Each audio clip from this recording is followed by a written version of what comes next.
The following episode of Peace Talks was supposed to be a bunch of short clips on the theme of U.S. nationals. It turns out I'm not capable of having a short conversation, so welcome to this mega episode of Peace Talks.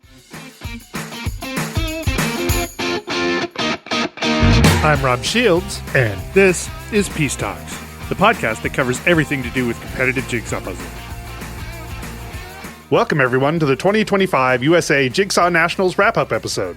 As is tradition, I'm joined by the woman with her hands in the pieces and ears to the ground, E.B. Caron. In this episode, E.B. and I talked to the 2024 individuals champ, Alice Rowe. Rob and I talked to puzzling prodigy Connor DeLaat, his mom Kimberly, and his nationals partner Josh Trauger.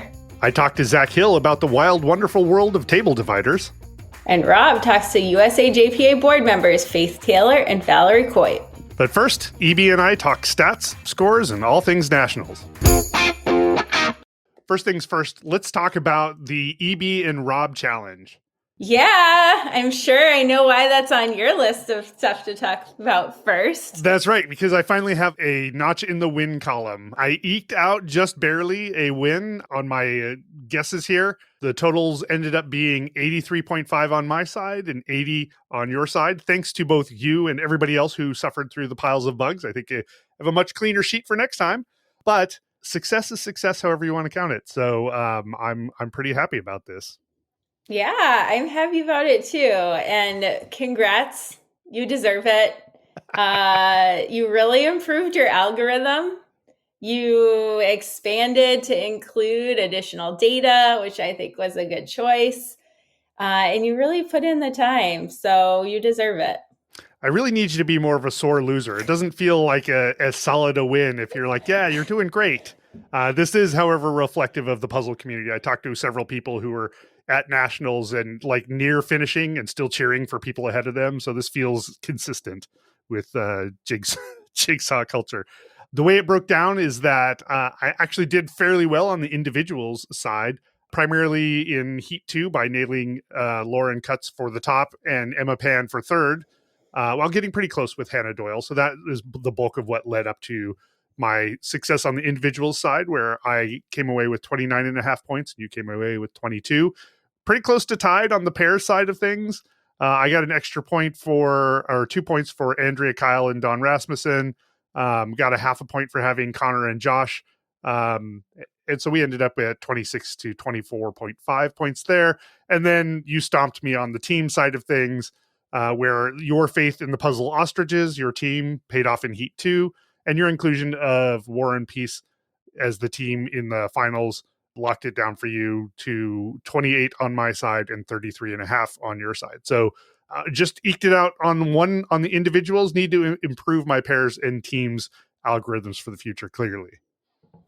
So in comparison with Worlds, I think in Worlds you actually did better on pairs and teams. You know, I have a memory like a sieve, so sure.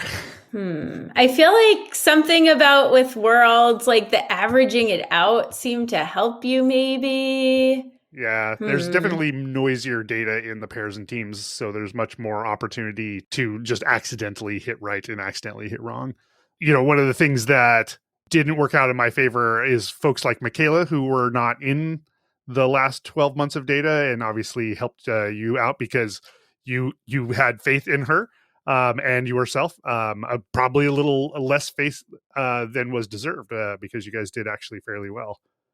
Thanks. Yeah, we did perform a little bit better than I was even hoping. Nice. Congrats on that. The real win. Thanks. We are now at 1 each. So a tiebreaker at Worlds, maybe? Yes. All right, let's move along to some stats about the competition. I'm just going to talk about some things that I did some calculations on, spent some quality time with some data and some spreadsheets. There were 3 individual heats of 190 or more individuals, and the finals had 200 people in it. There were 2 pairs heats of about 190 pairs. I think one had 188 and one had 192. And the final had 200 pairs in it. And 2 teams heats of about 90 teams each, with the final having 100 teams in. All in, I counted 1,063 individual people participating in one round or the other. So that seems like a pretty healthy number of people. There were a lot of people there. Yeah, they doubled the size of the number of tables that were available, increased the size of the venue, and still maxed out the individuals and the pairs. Had a little room for adding teams, which just goes to show you the hobby/sport still growing.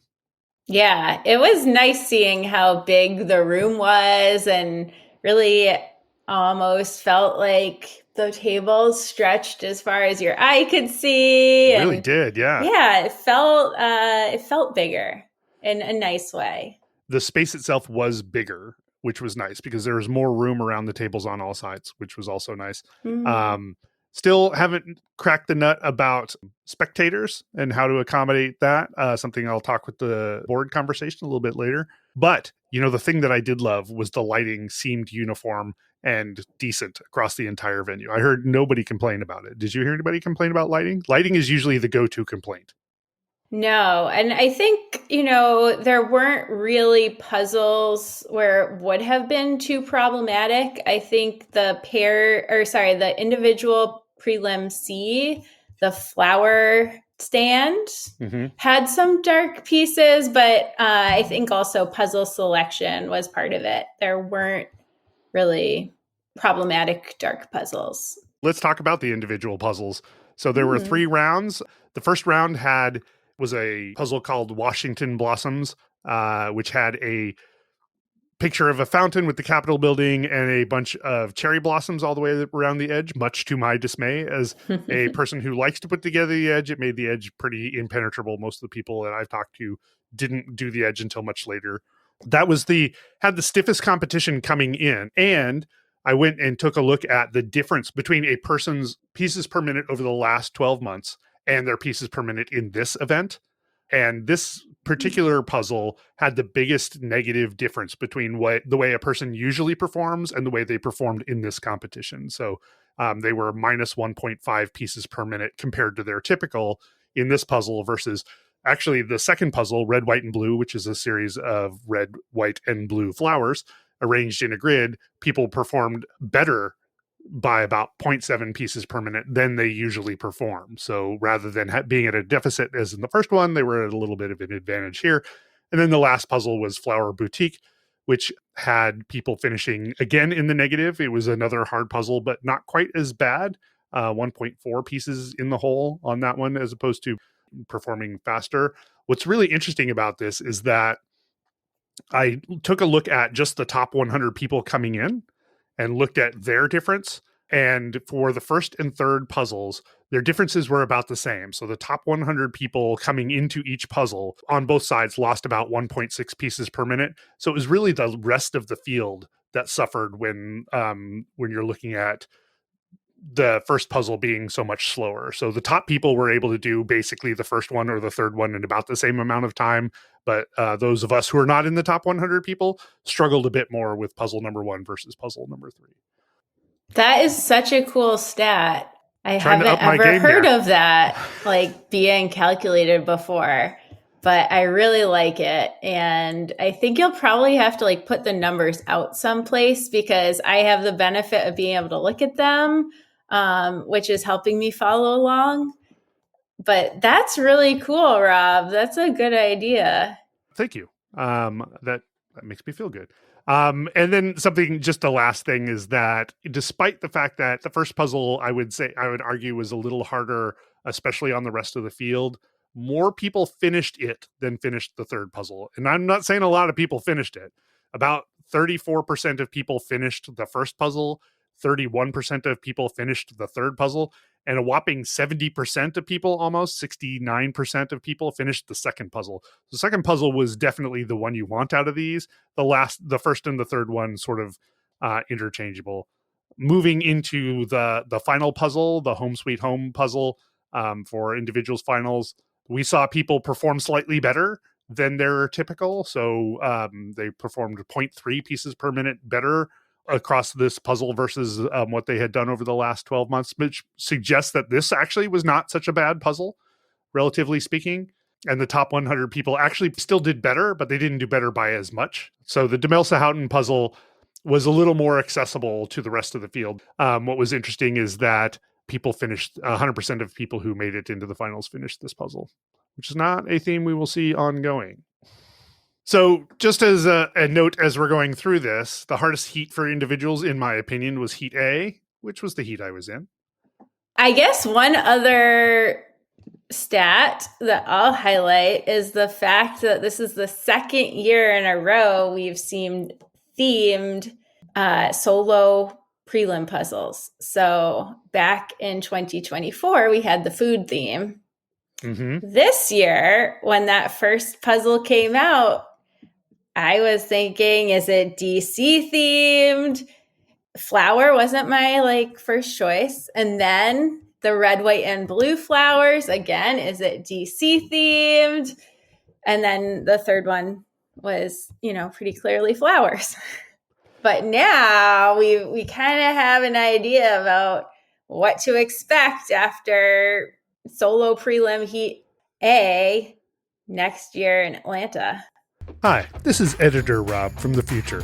These guys got so excited talking stats that they never actually told you who won. So I'm here to tell you that Alice Rowe got third, Hannah Doyle got second, and Kelly Walter came in first.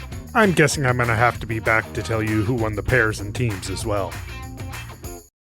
Going on into the pairs competition, again, I did some quick stats, slightly different because now we have two people involved, and so the calculations are a little bit different. So I went to look at, if you took the two members of the pair pieces per minute over the last 12 months and added them together, what percent of their combined pieces per minute did this puzzle do with them? So usually when you're competing with somebody else in pairs, and maybe you can tell me if you feel like this is wrong, but you lose some efficiency than doing it yourself, right? You got other hands, other brains, other pieces aren't where you left them.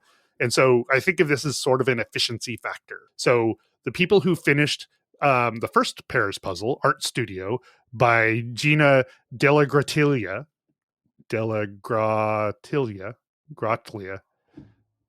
Dellagratlia. You want to take a stab at that? The last name looks Italian. Dellagratlia. Dellagratlia. Yep. I even practiced that a half a dozen times before the podcast, but names, increasingly obviously not my forte. But in any case, the pairs were about 91% efficient, which is to say that their combined scores coming in was about 91% of what their score was coming out, or what their pieces per minute were coming out. Compare that with the second puzzle, which was called Color Burst by Robin Mead, and we're looking at 78% efficiency. So people were much less fast as a combined unit on this puzzle than they were on the first puzzle. And we had 67.7% finishers as opposed to 80% finishers on the other puzzle. So again, I think fairly clearly Heat B was the harder heat. And then we go into the finals puzzle, which was Fish in Fuchsia. One of my favorite moments of the entire competition is when this was unveiled and the entire audience went, oh. But 100% of people finished this puzzle. And it was clearly hard because the efficiency here was 66%. So this was the lowest efficiency of the three different puzzles. But everybody who made it into the finals finished this one. So. And the pieces per minute, the median pieces per minute for this one was about on par with the second one. So it was hard, but it wasn't as hard as I think especially us as the viewing audience thought it would be. What did you think? You did this puzzle. I loved it, but also another really cool new stat, Rob. That's so cool. The percent efficiency, like how much you lose based on pairs puzzling and a way to measure puzzle difficulty. Yeah, I may have lost every round of the competition, but I'm winning here. Yeah, in multiple realms too. That's right. I bet that win just boosted you up, and now you're, getting to be creative with your stats. I can't wait to see your algorithm in August. It's going to be so good. I'm getting stat sassy. So again, hardest pairs heat, according to these calculations, Heat B, which of course was my heat. So 2 for 2 here. Rob from the future again with an update on who actually won the pairs competition. Coming in at third was Jean and Kathy Reuter. Coming in second was Josh Trauger and Connor DeLaat. And winning first place was Kelly Walter and Andrea Ping. See it in the teams. And then off into the teams. And I had to use a different approach to this because there are a lot of gaps in teams data. A lot of teams have 2 or 3 people who have competed before, but 1 or 2 people who haven't.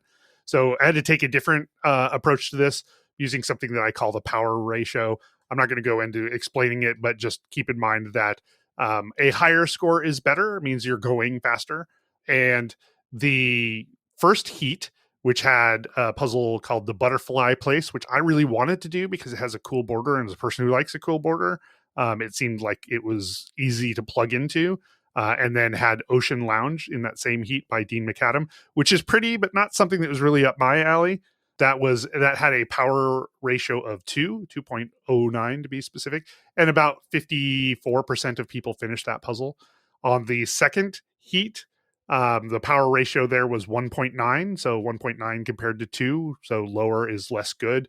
34% of people finished that round, so a harder round, and that had Charmed Cottage by Nathaniel Mortensen, which I think was actually the second puzzle that came out, and Book Club by, again, Gina Della Grottaglia, which is a beautiful puzzle, but not in my realm. It's got a lot of sort of softer colors blurred together, some fur. So that one, statistically, the harder set. Do you feel like that is your lived experience? I was pretty happy with those puzzles. I heard a lot of people talking after the first heat about Ocean Lounge and how hard Ocean Lounge was. But maybe made up for by the Butterfly Place. Right, maybe. Yeah. And then off into the finals, where the power ratio for that one was 1.7. So the first was 2.1, basically. The second one was 1.9. The last one was 1.7. Sort of what you would expect from a finals round. And 47% of people who had made it past the first 2 rounds and into this one finished. I really thought that the Sacred Lake Tahoe by Greg Peprocki was beautiful. I would love to do that sort of individually. Jeweled Jungle by Michael David Ward, perhaps less so. It's a lot of stripy colors all over the place with different animals made up of those colors. What do you think of those? Well, that was definitely, I would say, the hardest puzzle of the entire competition. So I think it was good that there were 3 other people to work on it with. Did you have a plan on your team or an approach for this particular puzzle?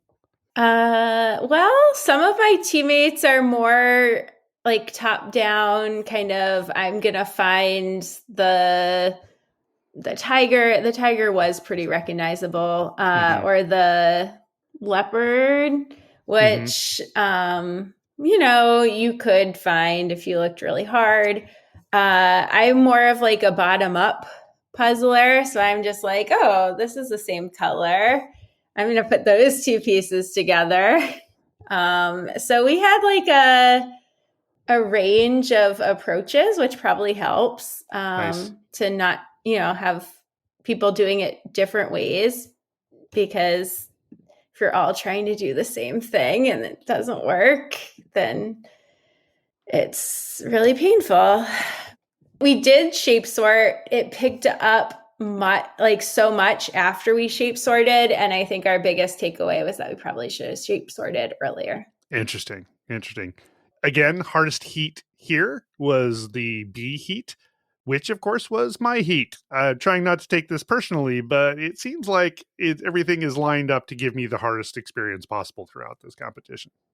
The good news is that unlike in the individuals and pairs, our team actually made it to finals. So we actually got to do the finals puzzle, which was great. Not all of us are lobbying or aspiring to number 1. Some of us are aspiring to number 100.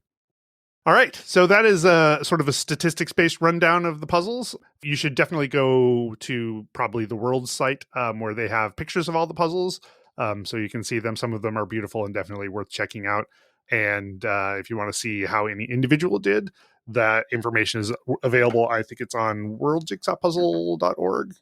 Rob from the future one last time to let you know that 3.5 Men came in third with Kyle Cosson, Matthew Netlow, Josh Trauger, and Connor DeLaat.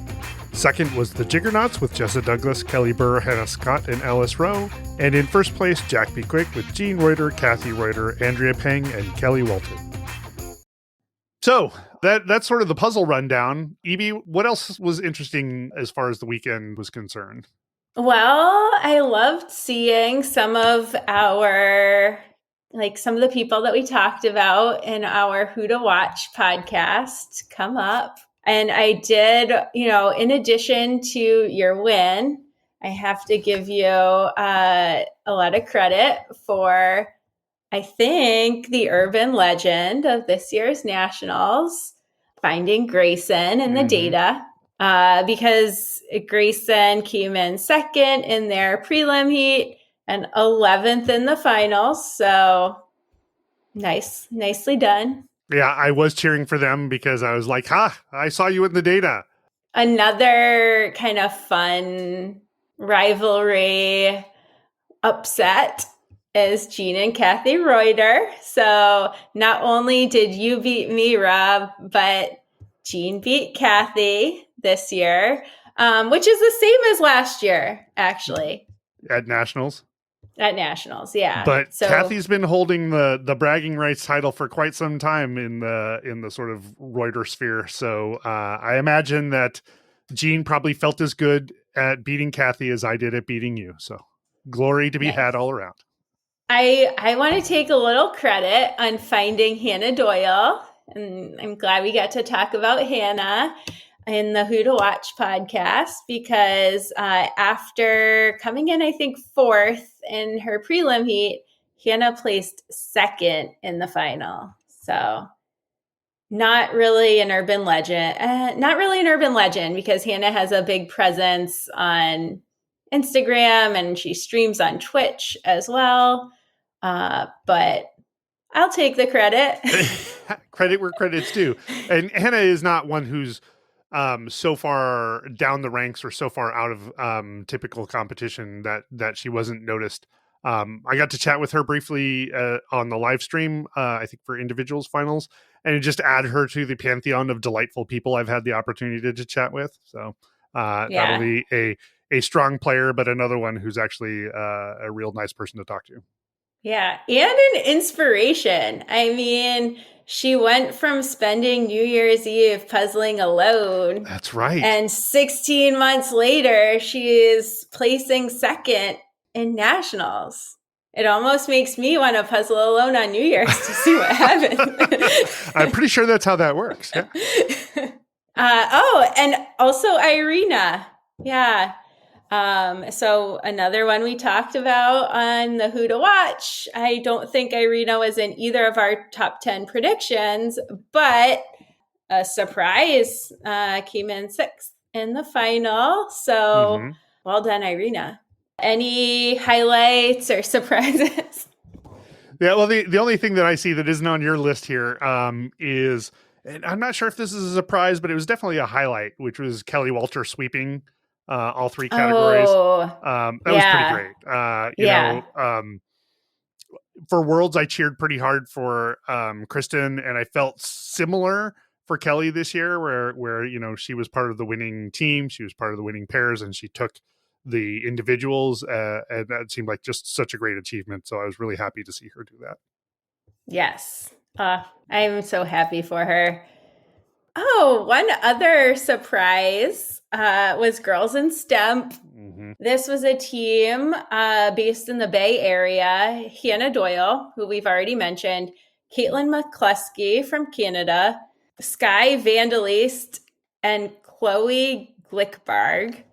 And they were on my radar. I gotta say, if they had started posting times on Instagram before we recorded, they would have definitely been in my top 10. So I have the messages. Like, I can send you a screenshot, Rob. It was like, I'm regretting not putting you in my top 10. But yeah, they did great. So congrats to them. One of them reached out to me, and I forgive me for not remembering. I think it was probably Caitlin, just to get a sense of where they were on our list. Cause we talked through all the people and they wanted to know. So I looked it up, let her know. And she said, yeah, we're going by a different name. It's Girls in STEM. And it took me 2 full days to ping her back and go, wait, Girls in STEM, that P is for puzzling, isn't it? It was a real slow release for me to understand that, science, technology, engineering, math, and puzzling. One of the highlights was, for me, was doing some of the live stream, both with Val Coit and with Sarah Schuler. Both of those were a blast. Unfortunately for me, I had gotten a cold a couple of days before, so I spent the entire time sounding like I was going through adolescence. And you were on the live stream as well. Yeah, that was a challenge. Is that right? Yeah, all the different video streams, you had to pay attention to which one had the red box around it, because that was what viewers would be seeing, and then ignoring only paying attention to the comments in the YouTube, because the YouTube was like a 20-second delay. Mm-hmm. But I liked it. Yeah, would do again? Oh yeah, I would. Yeah. Okay. But it was tough. It was tough to learn how to look at all that stuff and integrate all the information. Yeah, it was definitely a challenge on that respect. Fortunately for me, I just sort of plugged in and let Val Coit, who can do 12 things at once, do the conversation and the tracking of the live stream and the tracking of the comments and where everybody is in terms of everything else. And so I could just sort of plug in, follow, move along on her coattails, provide the occasional commentary, and it was fine. And especially once you add Sarah Schuler to that mix, there was no gaps in the conversation really.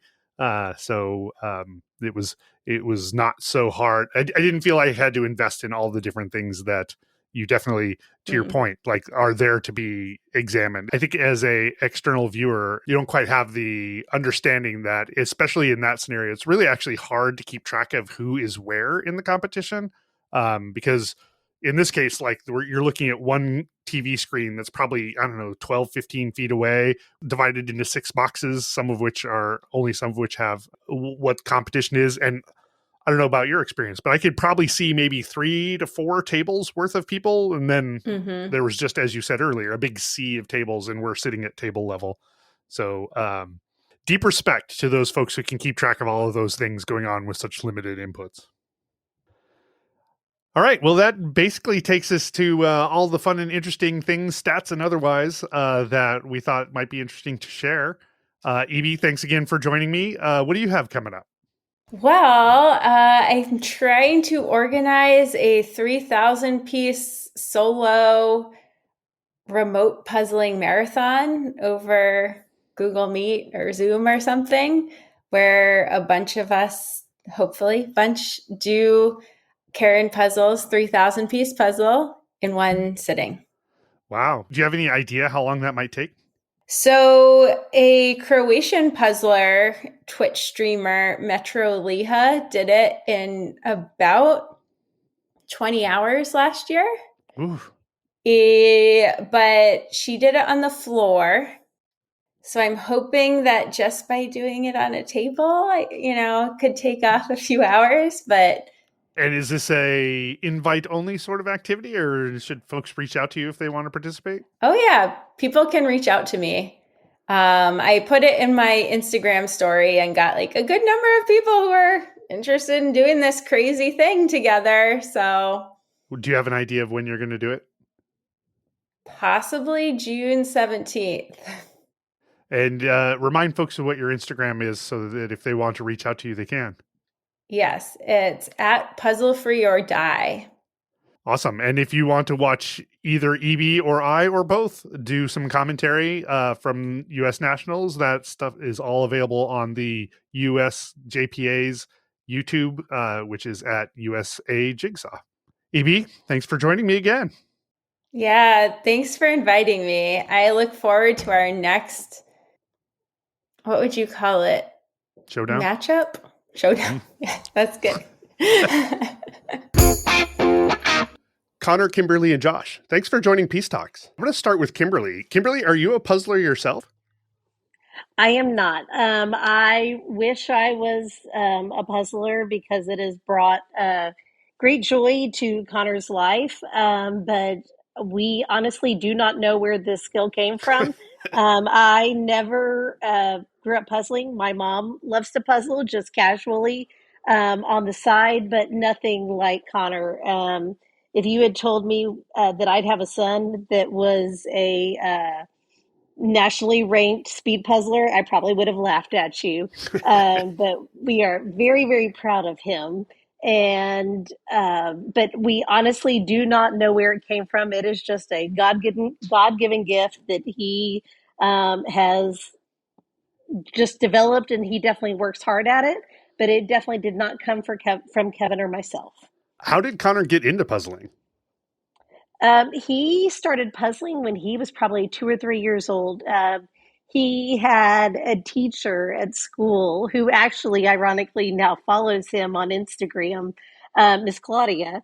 And she loved to let Connor do puzzles. And he just had this incredible gift of doing puzzles. And he just got better and better at them. And by the time he was probably 3 or 4 years old, he was doing 200-piece puzzles. Jeez. I was actually looking back through some of my pictures, and I have a picture of him doing a Ravensburger 200-piece inside out puzzle. He's sitting in a diaper, putting it together. I mean, it's just something that he has always done his entire life. At any point, did it seem that he was doing something special or positively unusual? Like, at what point were you like, okay, kids doing puzzles, kids do puzzles, versus when you were like, this seems unusual in a good way? When, I mean, like the rest of the world, when COVID hit, Amazon could not deliver puzzles fast enough to the DeLaat house. I have all he did every day when he wasn't doing school online for the last couple of weeks of school. He was doing puzzles on my dining room table, and he had them everywhere. That was when the Disney villainous puzzles first came out, and they were 1,000 pieces each. And it's really ironic, as happy of a child as Connor is, he loves the Disney villains. And so we had all of the Disney villainous puzzles that came out to that point. I think there were 7 of them. And I'm sorry, he corrected me, 6. And he did all of them within probably about a 6-week time frame. And one of my favorite pictures of him puzzling, and I will put it out on his Instagram page, is of him standing on my dining room table with all of these Disney villainous puzzles that he did all by himself. And he was 6 years old. And there are no other equivalent interests for him. So are there other things that fall in the jigsaw puzzle world that he has a similar attraction to? Nothing to this caliber. I have to say, he's an incredible 3-point shooter for all of his 4'5" height. He's pretty incredible from a basketball standpoint at shooting skills, but no, he is all jigsaw puzzle. This is what brings him the greatest joy. How did you get into competitive speed puzzling with Connor? We knew that Connor had a gift, and I honestly don't remember what I Googled, but I think I Googled either competitive puzzling or something, and came across speedpuzzling.com and signed Connor up for one of the speed puzzling competitions. I think I did the 500 first, and I believe Jonathan contacted me and was like, I think this may be a little advanced for him, given his age, but he did the first one. And I want to say he came in kind of middle of the road. Mm-hmm. And Jonathan contacted me offline, and I was like, I promise you, he has a gift. And it just kind of grew from there. I think maybe we switched down to the 300-piece puzzles. And I want to say maybe the third puzzle he did, he got second place on a Ravensburger puzzle, and then it just kept going from there. I want to say kind of the thing that really took it to the next level is Jonathan encouraged us to go to Texas State in February 2024. Hmm. And so we went to Fort Worth, and Connor won both the adult, even though he couldn't officially win the adult. He won both the adult and the youth solo puzzling. One was a 500-piece puzzle, one was a 200-piece puzzle, but he outright won the adult, and that's when we knew he really had something. And were you surprised? We were very surprised. We were extremely proud, but very surprised. When Connor's puzzling at home, what is he like? Is he quiet? Is he like talking to you? Is he listening to TV in the background? Like, what is it like in your house? It really depends on what puzzles he is doing. He loves to put on YouTube the past world and nationals competitions, and he races himself against them while it's live. And so that he can see actually, now obviously it's a different atmosphere, but he loves to see if he could have beaten everyone in his own home. Uh, and I have to say, a lot of the times he has been successful at that. But he sometimes it really kind of just like all of us, it depends on the mood. Sometimes he'll be very talkative. Josh can tell you about how talkative how talkative Connor can be. We had to give him a warning. It's like, Connor, when you're actually in the competition, we don't talk. It really just depends. But he really does. He loves to have Caron puzzles on in the background. He loves, if he's doing a Worlds or Nationals puzzle, he has that on. And sometimes he just has NBA basketball on. So it just really depends. I love the idea of running a puzzle competition in the background, like a recording of it, and then competing against it. Didn't even occur to me to do that. That's amazing. I honestly never thought of that about that either. And then I saw what he was doing. I was like, "You haven't turned on your timer." He goes, "No, I'm using the timer." And so, half the time Valerie's talking in the background about all these worlds people, and Connor's just puzzling right along. So you are obviously like so surprised by Connor in all of this, but what has surprised you about the whole journey and there is this whole kind of puzzle world that I'm sure you didn't know existed. So what's been surprising about that whole piece of things?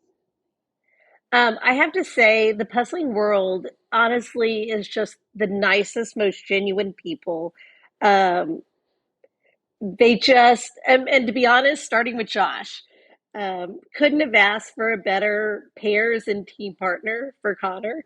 We met so many wonderful people at Winter Carnival, and that really was the intro to kind of meeting the outside, broader scope of the puzzling. Um, we had met people at Texas State, and obviously we've gotten to know Jonathan, and he's wonderful. But going to Winter Carnival and meeting everyone, and then topping it off with nationals and seeing just how supportive. I mean, people were so supportive of Connor and cheering him on. It truly just meant the world to me. Connor, how old are you? 11. Do you remember doing jigsaw puzzles your entire life?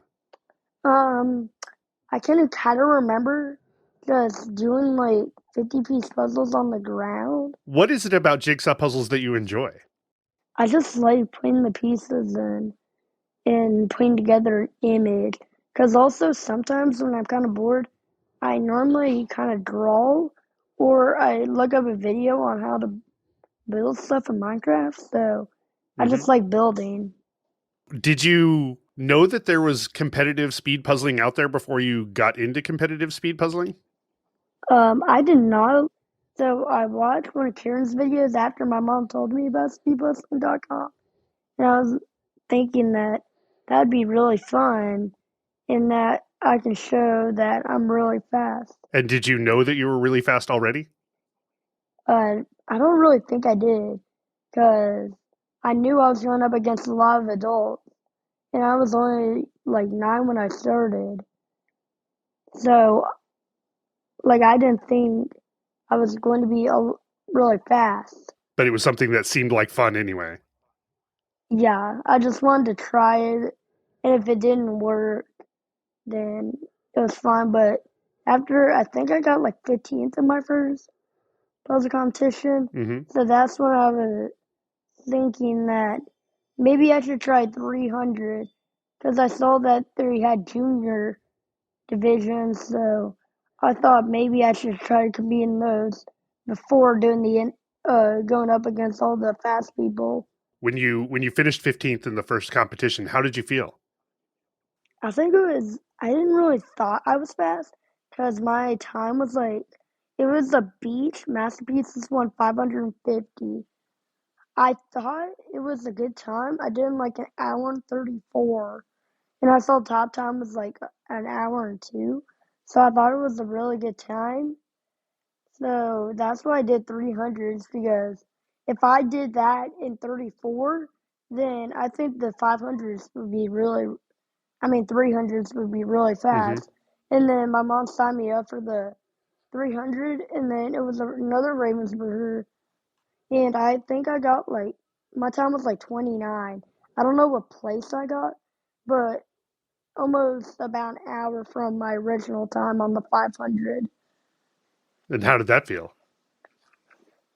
If I was, I felt like I was way faster because there's only a 200 piece difference, and I beat my time by an hour. And I just told my mom, can we just start doing 300s? And then when felt like I started getting fast, that's why I wanted to sign up for more of the 500. So then when I did well in the 500s, I signed up for the challenge puzzles. But then I saw that they're 1,000 piece, so I tried those, but I did 2 of them. I did not really do well, so I just decided not to do them and just started doing the challenge ones again. In all this time, as you're working through 300s and then into 500s and then to 500 challenges, you're getting faster and faster, it sounds like. Hmm. Are you doing anything Yeah. to get faster? Are you intentionally trying new things in order to become faster? Are you doing a lot of practice? Like, how is this getting faster going?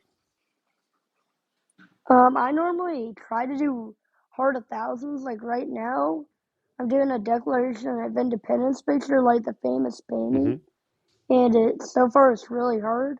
But I feel like doing hard puzzles makes me do better in competition because that's more time of putting the puzzle together.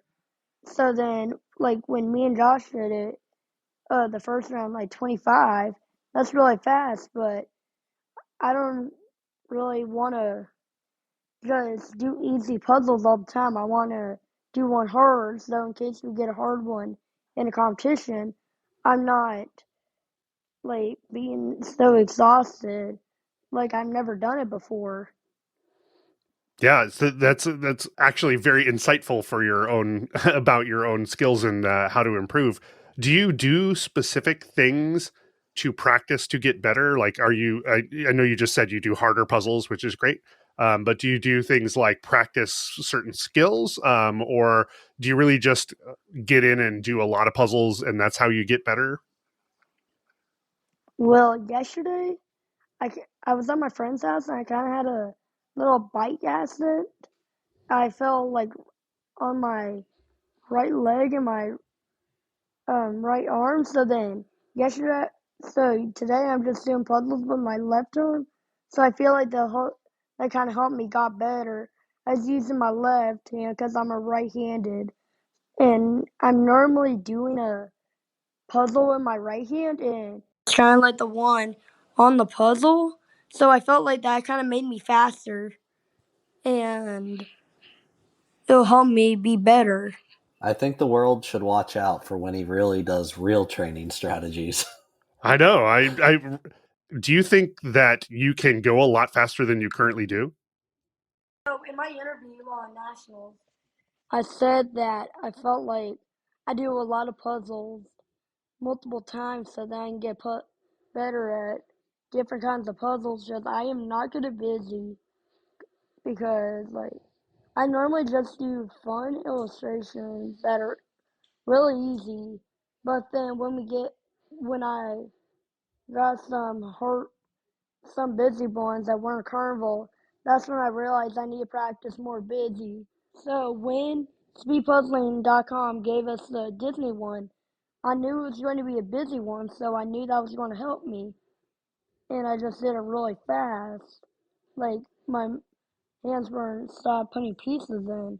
I just put pieces in left and right. Like, I never stopped putting pieces in. Have you set goals for yourself along the way?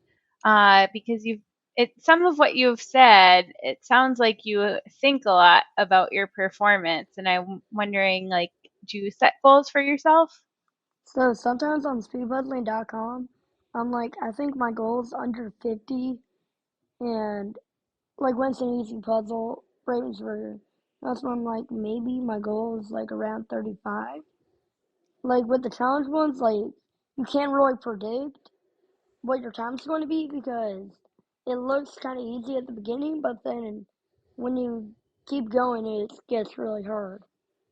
Do you get nervous before you compete? So before the first pairs round, I was really scared because I didn't know how I was going to do because a lot of fast pairs like Hannah Singler and Mari and Sarah and Lauren were in that round. So I was just thinking that we need to put pieces in instead of looking around and seeing who finished. This was at Nationals. Yeah. So that's a great transition into Josh. How did you get involved in the Connor phenomenon? I guess, so I've been doing speedpuzzling.com contest. Like, I think the first one I did was number 10, and Evie's was competing back then with Dan. We had a lot of back and forth. I puzzled pairs with my mom back in the day, and especially back in the day, but even now, the male ranks are pretty sparse in the speed puzzling world. So I had told some people throughout the years that a goal of mine at one point was to have a legitimately competitive all male team at nationals or something of a major competition. Mm-hmm. And so I'd been talking with Kyle, and Kyle and I had been on a team together at Winter Carnival in 2024, and we were talking about whether we could pull together an all-male team for nationals this year, and we thought we could. So, look at the leaderboards and kind of start picking out names at the top. And I knew Jonathan had a good relationship with Kimberly and Connor. And so reached out to Jonathan and said, do you think Connor might be interested? We want to see if this is possible. And he sent that message to Kimberly. Connor was interested. Then we were able to pick up Matt. So we had a team. Matt Netlow. Yeah. So I guess that's how the team came about. And then, we knew that we weren't going to leave Connor out to dry for pairs. We wanted him to be able to compete in pairs also. And Kyle had someone he had been kind of talking to about pairs for a little bit, and so did Matt. And so I just said I would pair with Connor, and then the other two opportunities for those guys ended up falling by the wayside. So they paired up, but we just kind of sorted it out that way eventually. And so, yeah. And then, I talked with Connor once, and we were texting with Kimberly, all the team stuff, come up with the logo and the shirts and all that fun stuff. The team name, Kyle gets credit for the team name. 3.5 Men. And then Thursday, right before Nationals, was the first time we ever got to puzzle together. And the first two puzzles we did were Jonathan's team contest puzzles from today, and we did well on those. So we thought we might have a decent shot competing. I assume that Connor is a different addition to a team than perhaps is your normal team approach. Did you have to do anything to weave him into the team? The first puzzle was interesting. It was a like 500 piece Charles Wysocki Americana. And so we're like, all right, we talked strategy beforehand. We're like, all right, Connor, like we're going to give you the edge. You complete the edge. If there's another section you want next, tell us and we'll set those pieces aside. And so we get all the edges sorted and give them to Connor. And it's kind of funny looking back now because we ended up finding success. But Connor did the top half of the edge and then started working on the top half of the puzzle in front of him with all of us like reaching into his space without the bottom half of the edge completed. Mm-hmm. So you're like, Connor, like we're going to keep giving you the edge, but you got to do the whole edge. So I honestly, I feel like more time, more practices would have helped us. I mean, we are 8 seconds off of second place as a team. Yeah. As team-wise, it definitely could have helped us. We did not work with trays well. We did not shape sort well. We kind of just ground through that last puzzle, which I think a lot of people did. But this was the animals puzzle? Yeah, Jewel Jungle. Yes. Yeah, I think strategy-wise, we definitely have some room for improvement. But for the first weekend puzzling together, I think we put together enough strategy to be somewhat successful. So, Connor, what was it like doing puzzles with different teams? Like, how did you like that versus doing a puzzle all by yourself? I heard a lot of people liked doing pairs and teams. So at the first Texas State, me and my mom paired up to see how we would do. And I think we did really well. But I wasn't used to like our hands going over and under each other. So then at Winter Carnival, that was before the competition, we met up with my 500 piece team to do 2 puzzles.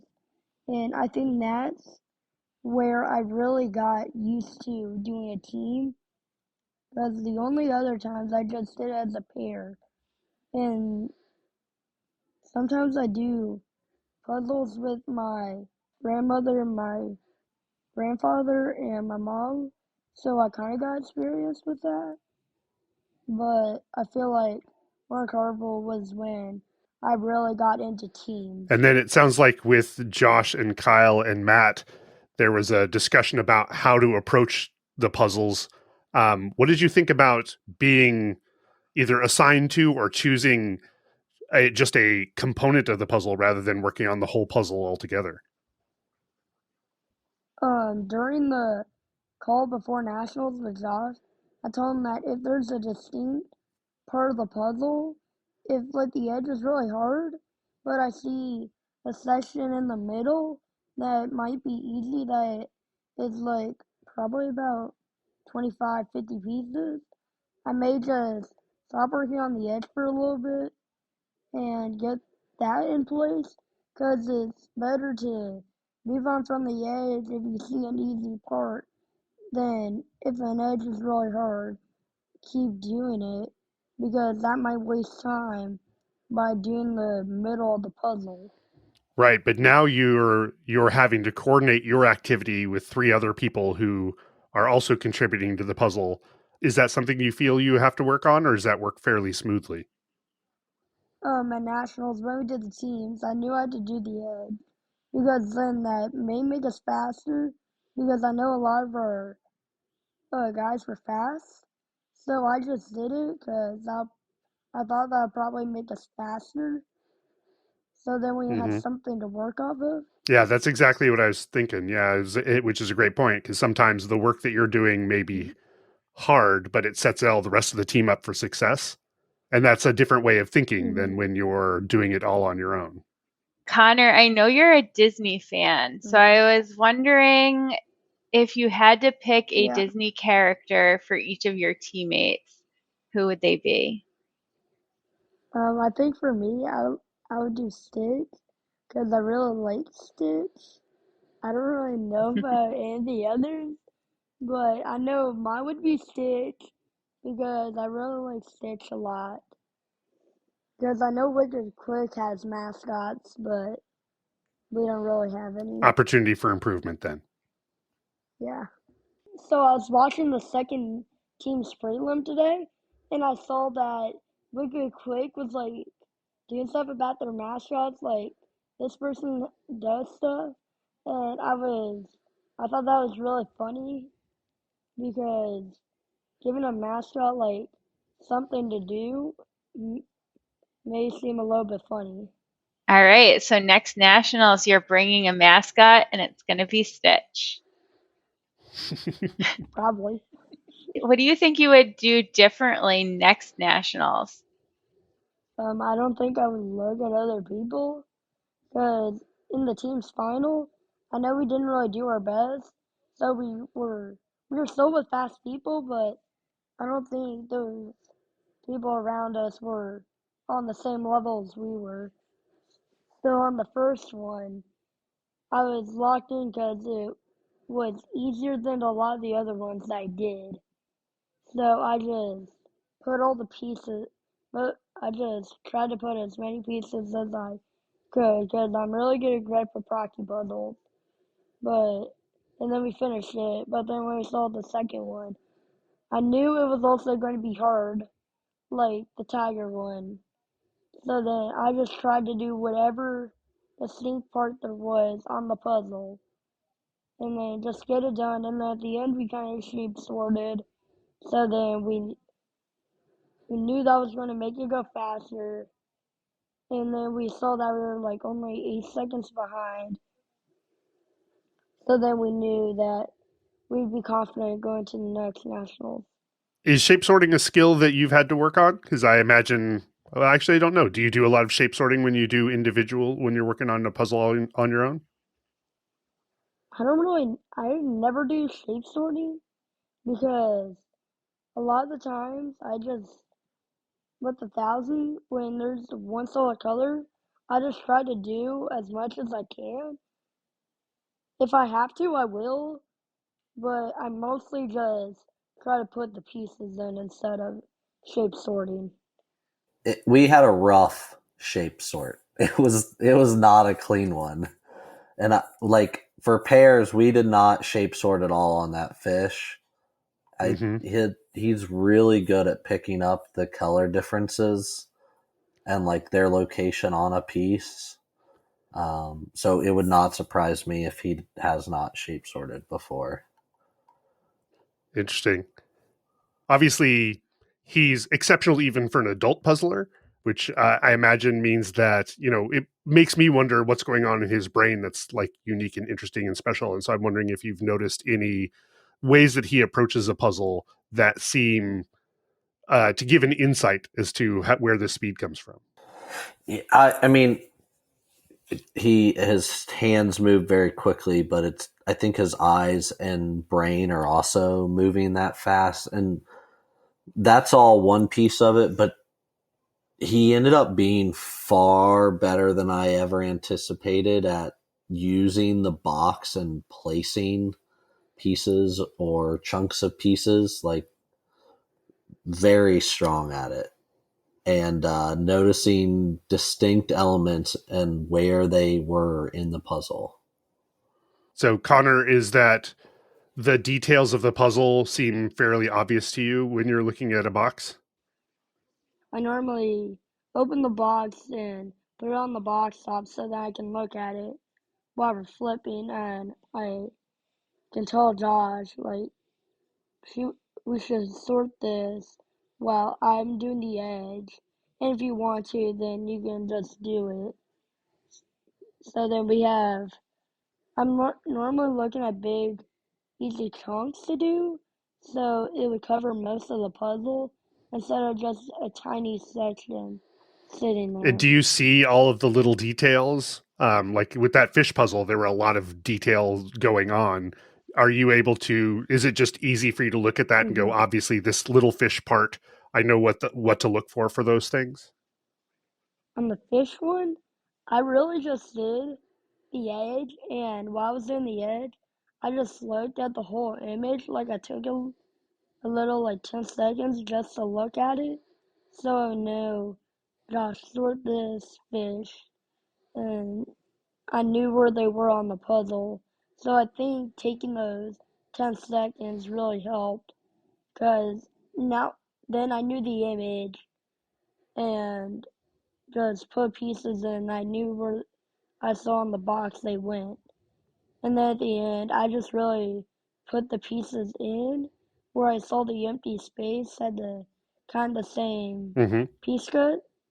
So in 10 seconds, you basically learn the whole fish image. Is that right? I didn't really, I just looked at the fishes that I knew that would be Hmm. really standing out. Then I just sorted those and then at the end, just, we kind of shape sorted at the end. Like instead of shape sorting, we put all the pieces, like where we could see the full piece. So then we could see what was on the part in case there's like a little bit of a fish on it and put them in really fast. Do you find that when you're looking, when you take your 10 seconds to look at the box, that's enough that you don't have to refer to the box much after that? Or do you find that you're constantly looking back and forth at the box, especially for harder puzzles? More nationals, they're unreleased, so I normally find like a little time to look at it. Even I think that fish one was a special case. I look at the box for 10 seconds. Because of the flower one, I just put the box on the box top and didn't really refer to it a lot because there's a lot of distinct patterns that you didn't really have to look at it. So then you just put the pieces in. So you get a general sense of how the puzzle is laid out, and then it's really, I'm putting together this flower connects to this branch connects to these berries, and you can just do the puzzle in that way. Is that how you think about it?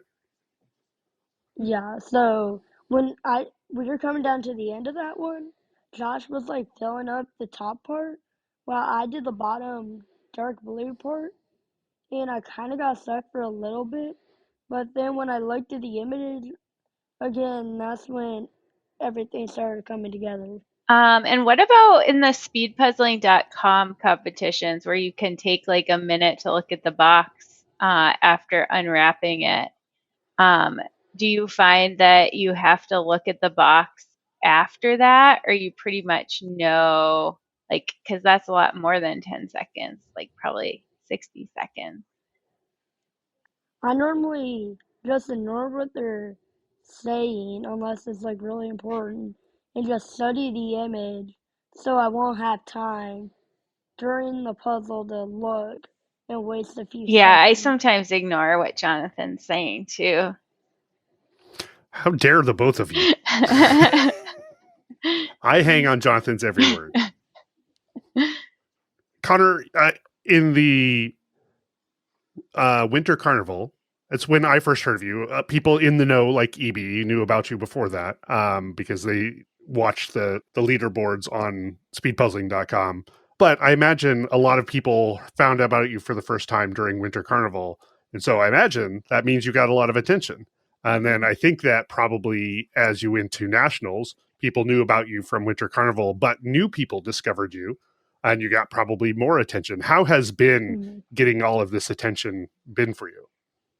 I felt like I had a lot of pressure because if I'm really fast, then a lot of people would be watching me. But like a lot of at nationals, some people didn't go to Winter Carnival and they didn't really know about me because I don't think they looked on like the internet on who the fast people were. So I felt a lot of pressure for the first round. But then the second round, I was thinking that it wouldn't be as bad as I thought. So the pressure you felt at nationals, was it a good kind of pressure? Was it like, did it create nerves? Were you actually scared, or were you just kind of concerned that you might not do well? How did you feel? Well, every single time we were coming to the end where nobody is finished, that's when my hands started to really shake because I knew we were possible to win whatever if we were getting really close and nobody else is finished. Like with the fish one, I looked at the box and then I took a little glance at Andrea and I saw that we were like about dead even. So that's when my hand started to go really, really fast. But then when I finished, we just tried to get as much pieces in as possible. Josh, I heard that you did a really good job kind of calming Connor down and talking him through those nerves.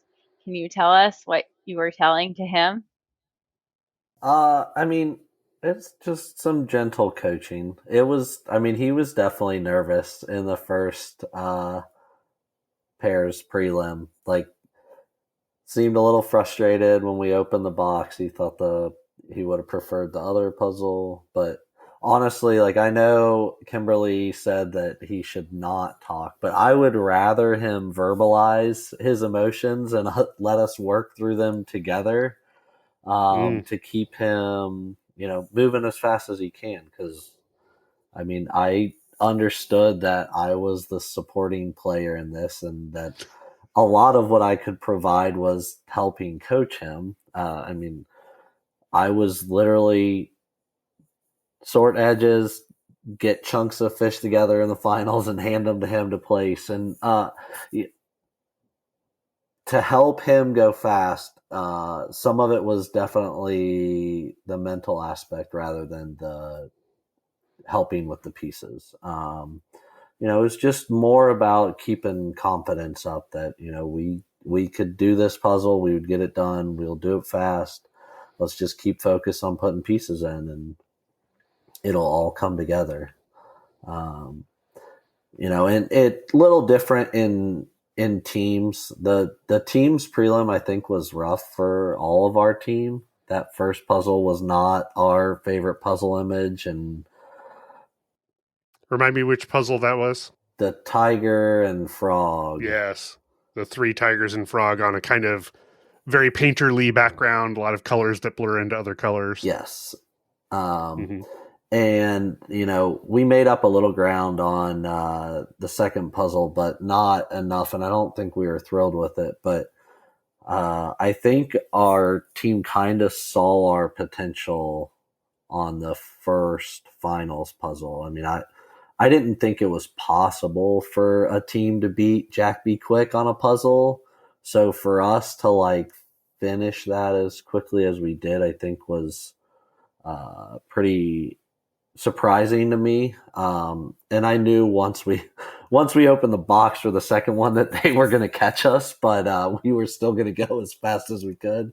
Right, because you were 44 seconds ahead of Jack Be Quick, which for the folks who aren't aware, that's Jean, Kathy Reuter, Andrea Peng, and Kelly Walter. So pretty stiff competition to be out in front of. Yeah. And, Matt is a pretty quiet guy, so there wasn't much talking out of him. It was more Kyle and I, especially in the prelim, trying to just get us through those puzzles. And, but definitely coaching and, just keeping him positive, I think was helpful to him. I hope it was helpful. Do you have a lot of experience at coaching outside of jigsaw puzzling? I mean, I coach my kids' sports. So you've had some practice. Yeah. I coached 22 adult babies at a construction company. Connor, you've done a lot of Ravensburger. Sounds like it's the one that you've done the most. You've done a lot of them over and over again. Rumor has it that maybe you have memorized how the pieces go together. Is that true? I know a lot of the shapes, but I don't know every single one. I assume we're talking about a 500 piece cut. And do you find, I've never actually paid attention to it because it's not something I could hope to remember. But are the cuts the same across all 500 piece puzzles?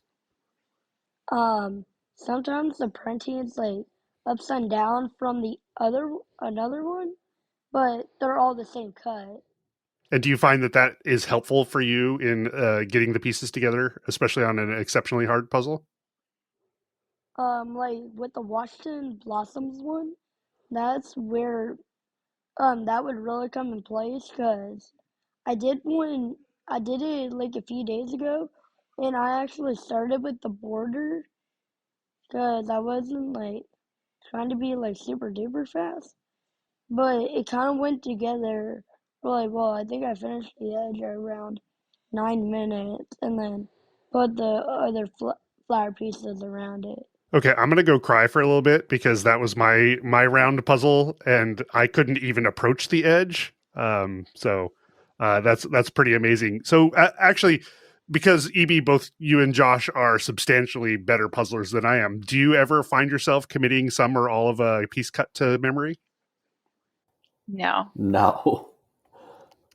No, we had here at our kind of local competition. We have puzzles that are cut the same way, so I did start to kind of memorize the edge, but that was all the farther I've ever gotten in any puzzle, and so I wasn't sure if this was just a thing that really great puzzlers do, or if this is something more special to Connor. Sounds like it's more special to him. I think Kati might know it. Kati Reiner. Yeah. I know she's done things where she like tiles the like two puzzles together because they have the same cut. Connor, I wanted to ask you, what do your friends and like other kids at school think about your speed puzzling? And did anyone watch you on the live stream? They didn't really know about me a lot because I never really told them about them because I didn't really think I was fast. But when I really started to be fast, they're like, "How are you doing this?" And at nationals, we have the same for all the fifth graders that like give them information on what is coming up, and the nationals live stream were actually on that page, so people could watch me in real time. Was that a lot of fun, knowing they were doing that? My mom told me about it, and I was thinking that I didn't really think they would because I had like a lot of other things, like not a lot of porn stuff. But when I came back and a lot of my friends said that it was, I was thinking that they really like on how I puzzle because none of my friends are in puzzling. Like somebody may do it with me, but none of them are really doing puzzles all the time like I am. So, with a bunch of folks on your age now watching you puzzle competitively on the national stage, can we expect that in a year or two we will have like Connor's team of 13-year-olds? Me and my mom really want them to like, because we saw Worlds drop the age limit down to 14 for individual. So me and my mom are really wanting them to drop the age limit for nationals so I can do individual. Like I don't care if whatever. I just hope I can do individual someday. Currently, I think it's the age of 16. I suspect, Connor, that your opinion is you would like that age limit to be dropped so you can compete both nationally and internationally. But I would love to hear from both Josh and Kimberly. Kind of what are your perspectives? Because I know that there is a thought in the puzzling community that age limits help manage, kids especially getting their expectations too out of line, getting hurt or exploited or any number of other things. At working with Connor, do you feel like that is servicing him specifically? Is this a rule that you sort of endorse, or what are your thoughts? 16 is definitely too high. I mean, you can be gainfully employed in this country at 14. Yeah, it's stressful.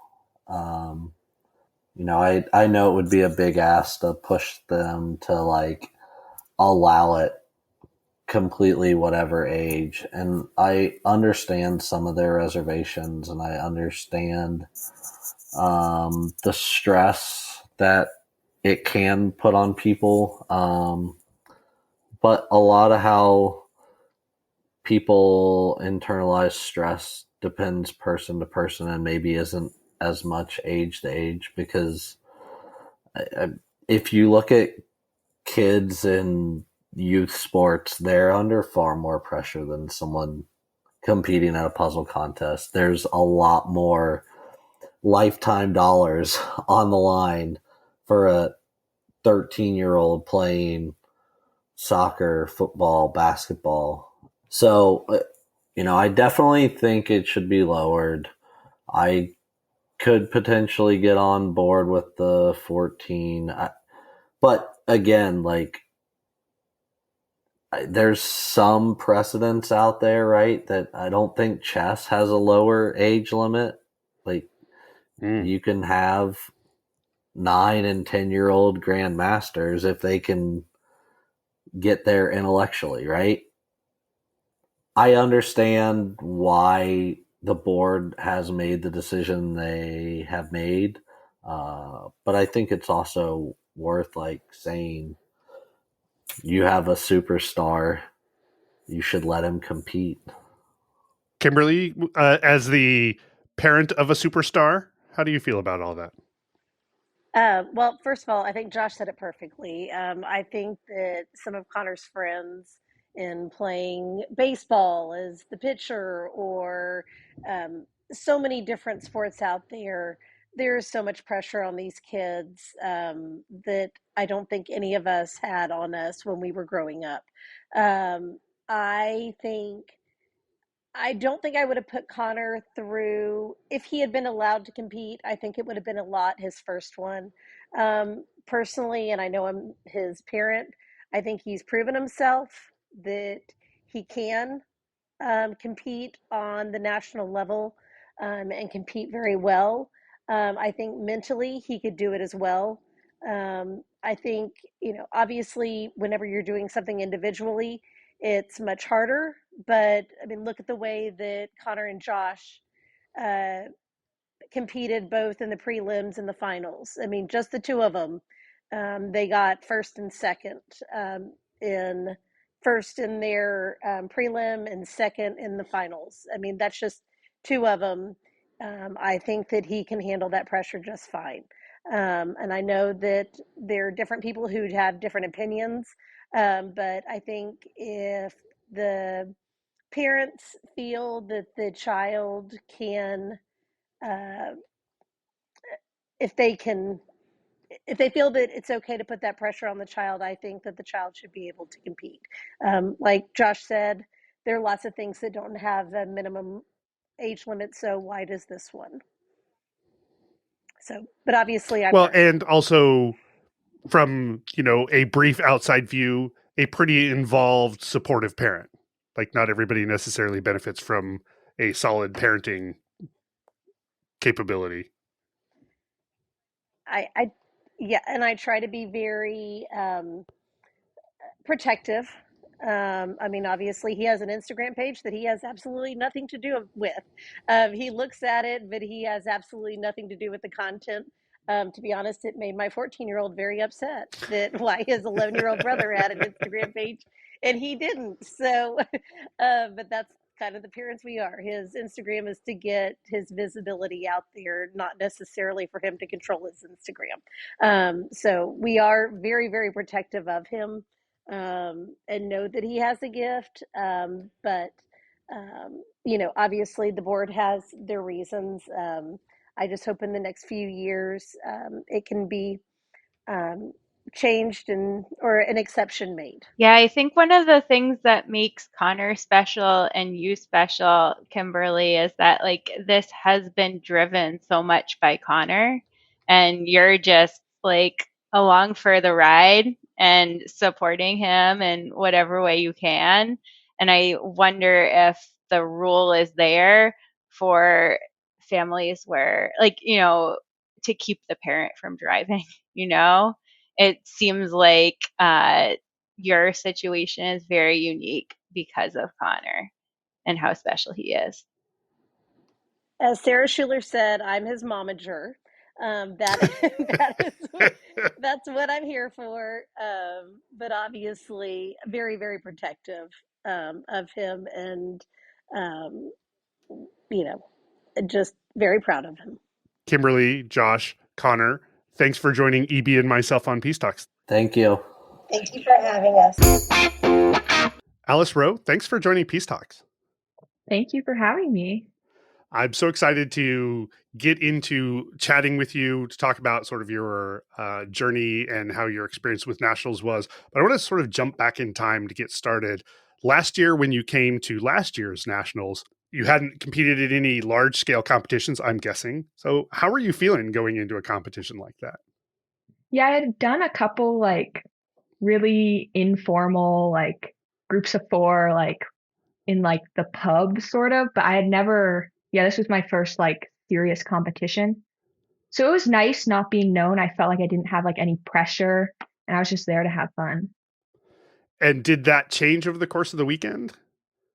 After the individual prelim, I definitely was a lot more nervous going into the finals. Is that right? And so did you have any idea that winning was an option for you? Sounds like maybe not before you even got started, but once you hit the prelims, did it seem like winning the whole thing was on the table for you? I don't think so. I was like so surprised and in shock of how well I did in the prelims. Like I had compared some of my times online, but I feel like that's hard to really gauge. It's such like a different environment. So I didn't have it on my radar, but like it's always like in the back of your mind, like the what if. And so you did well in your prelims, and then you came into the finals. At what point did you realize that you had actually finished first? Did you realize that? Did you realize you were about to finish first? I had no idea. I feel like I'm like similar with many other people where I play my music so loud that I can't hear anything happening around me. But I know that Faith came up to me afterward and I think told me, but I had no idea like when I finished, like how I had done. And then once Faith told you, how'd you feel? I was in shock. Like it's still hard to like process. Like it's been more than a year and I don't know. It's been a crazy like experience and I like starting from that I've just like met the most amazing community. Like everyone says the puzzle community is the most amazing like supportive community you can be in. And you're finding that to be true. Yeah. Have you watched the video back, like the live stream? And if you have, like, what does it feel like to watch it back? I've watched snippets, I think, and then I've actually done the puzzle once, like slowly, but I don't remember most of it from like the adrenaline and like it's sort of like a gray area in my memory. So You came into the competition with pretty low expectations, sort of a casual approach, and then you discovered that you could actually do really well here. And then you did really well. Did that fuel a fire? Was that exciting, like having the adrenaline, the pressure, like the competition, or how did you feel about all of that?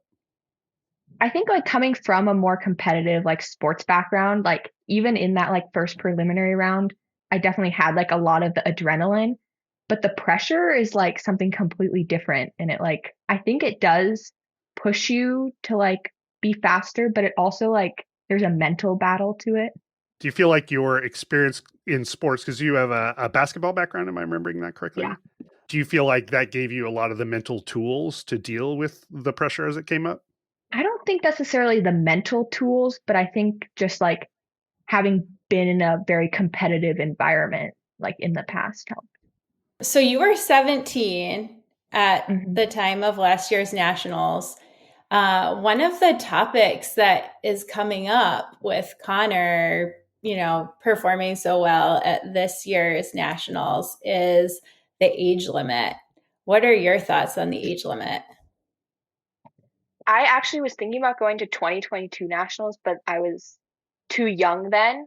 And I was like, oh, like, I don't want this age limit. But after last year, I actually think it's a good thing. Like, everyone's like, oh, no pressure, or like, we don't want to put pressure on you. But like, there's always inherently pressure there. And so I think that like waiting until you are 16 to do individuals is a good thing. How do you think it compares with youth sports and pressure there? I think it's completely different. Like I had never felt so much pressure or nerves going into like a basketball game in my life. And then this is like, yeah. So you're pro the age cutoff because as you said, it's a very different kind of experience. Is that because it is on a more national stage? I mean, a lot of high school sports are on a national stage. Is it because you're competing with a bunch of different adults? So is there a way that you can identify how it's different? I'm not really sure. I think like I've never experienced like anything sort of like that, but I definitely had like insomnia and like I would feel nauseous, like that still happens. So like I don't want to put that on anybody that's like much younger. What would your advice be to like a 16-year-old who's competing in their first nationals? Like, what is your advice to young puzzlers who are stepping up into the like national scene?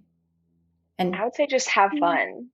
oh, that's such Yeah. good advice. I love it. That's good advice for all the adults as well. So. Really is. Sometimes you forget. So it's been a year since that, since you won nationals. Did jigsaw puzzling impact your life much after that? Yeah, absolutely. Like I've built such like so many friends from this and like they're almost like my mentors. Like I can look up to them and like it's been amazing to just have that community. I like keep saying it, but That actually kind of relates to something I wanted to ask you, which is like, is it weird hanging out with a bunch of adults who love puzzles as much as you? well, like having a communal like love for puzzles, I think is less weird, but there's definitely like that age gap where like they have all these experiences that I couldn't like relate to at all. So you have a regular life, and I assume that a lot of high school folks have busy lives already. And then you layer on this new kind of jigsaw puzzle component where there are lots of opportunities to participate in lots of other things. How do you find, if at all, balancing this new layer of opportunity with your regular day to life? How are you managing that? Yeah, so it definitely comes in like waves. So like during basketball season, which is like a winter sport, I like maybe did a puzzle a week if I was lucky. But then like what was nice is like Worlds is like in September, so I have like going into like the first semester like a little bit less schoolwork, so I'd have like more time to practice then, or I like wouldn't have basketball commitments.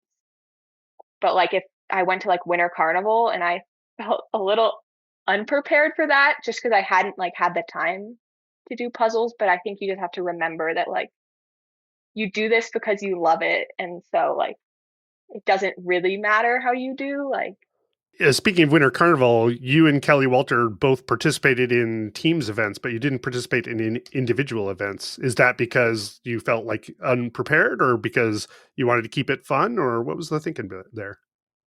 I think it was really for like the fun aspect of it. I didn't want to put pressure on myself to have to do an individual competition, and I wanted to go for the community. Like we competed in the family division instead of the individuals, and that was probably my favorite competition of the whole Is that weekend. right? Like yeah, we went a little insane How during it. so? We were very unserious. We were like throwing pieces at each other or like doing like, oh, let's only use our left hand type of thing. Wait, were you competing in the family division because you were technically a kid at that point? Yep. Ah, your last few months of being eligible for the family division. It was like the last couple of weeks, actually. Nice. Now, I imagine Worlds must have been a very different experience from Winter Carnival.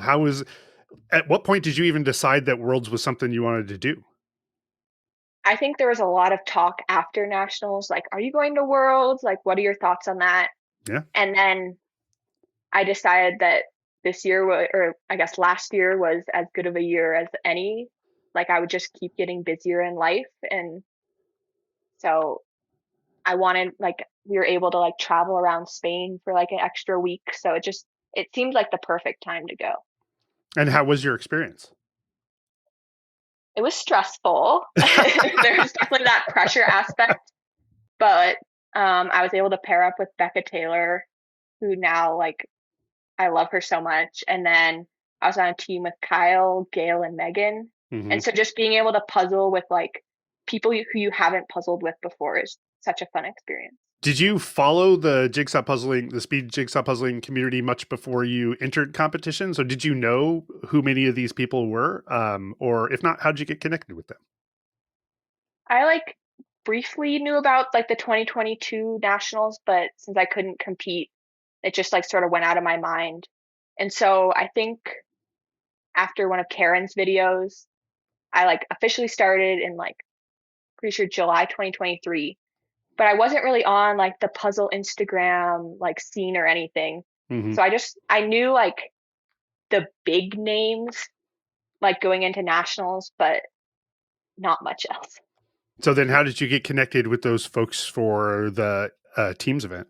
I think I was asking around, like I think I emailed the board and was trying to figure out like who was looking for another teammate, and it just happened to work out perfectly.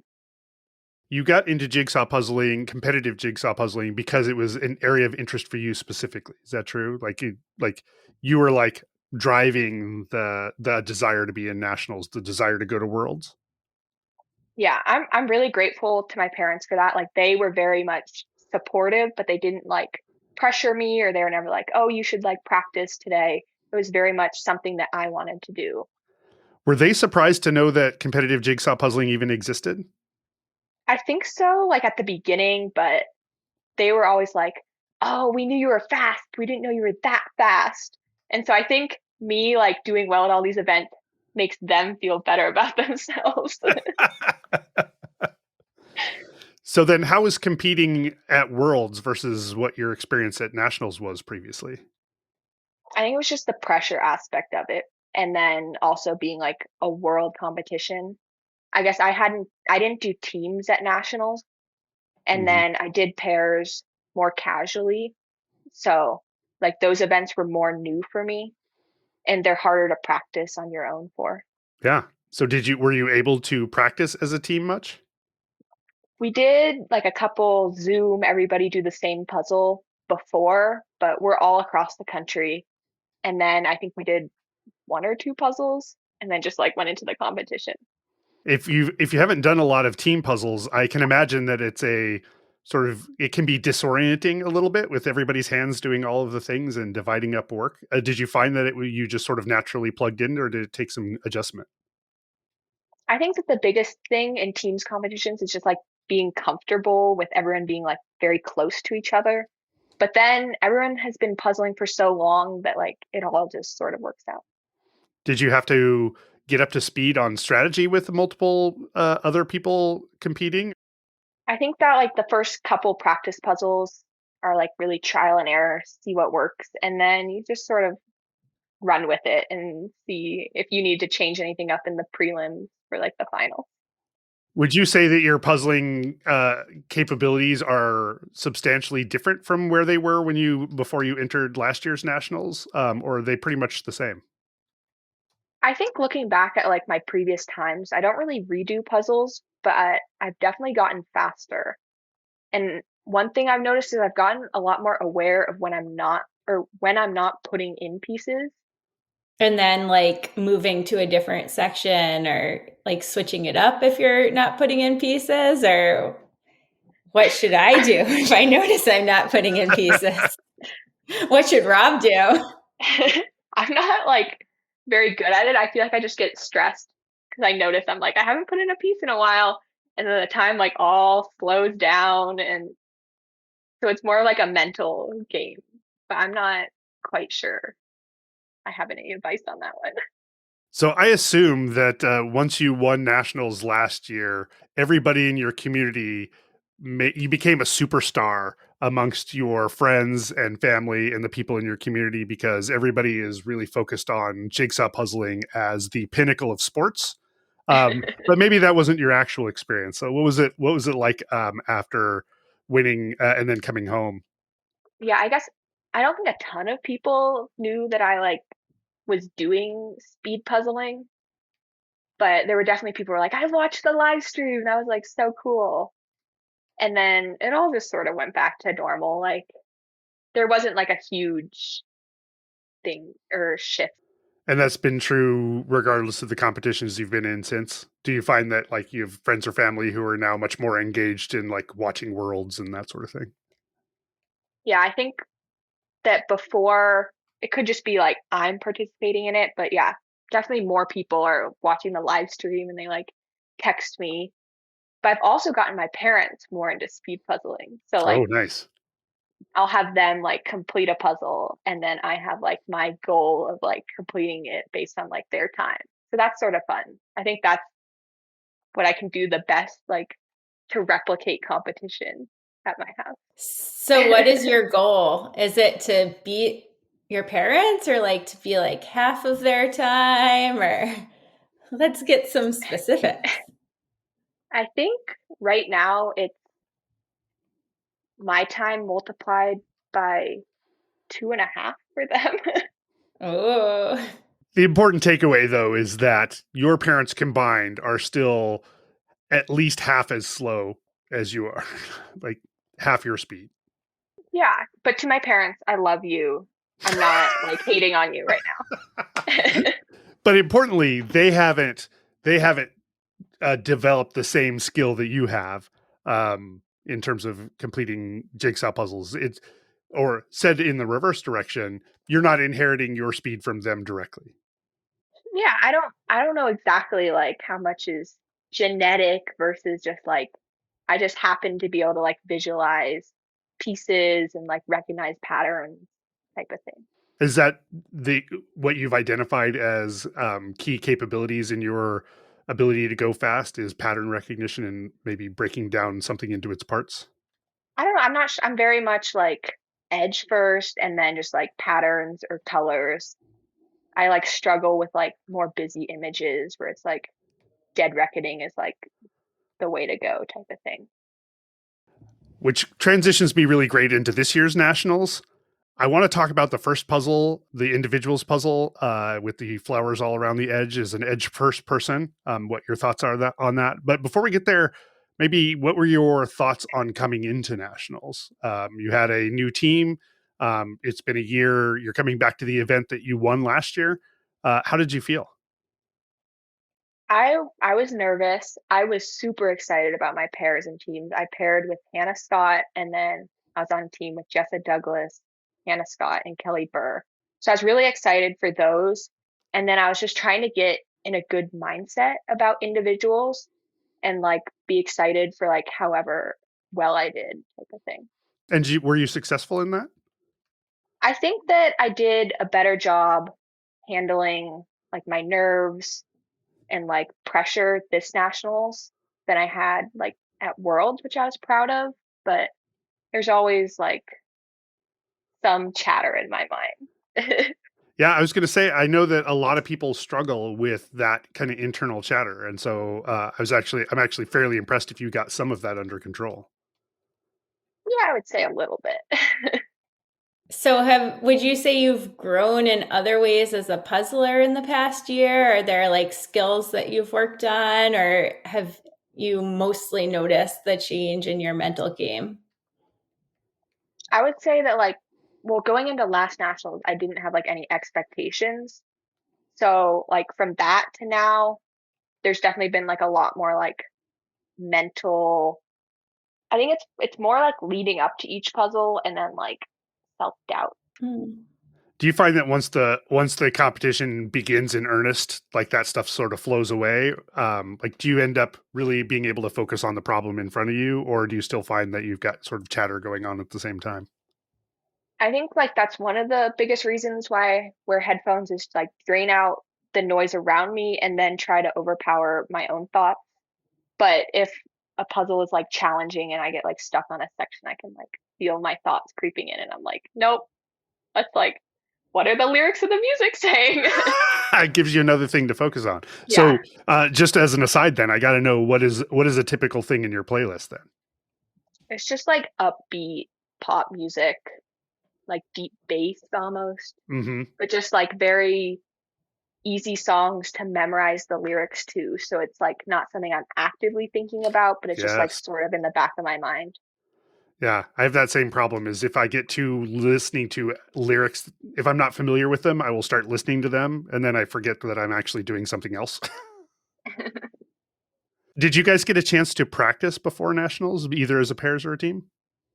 We were able to practice on Thursday night. So the night before, we went to Hannah's house because she lives really close in Virginia, and we did 3 puzzles maybe together. And then for pairs, we didn't actually practice until after the individual prelims. Still didn't seem to slow you down much, so it seems like both your team and your pairs came together pretty well.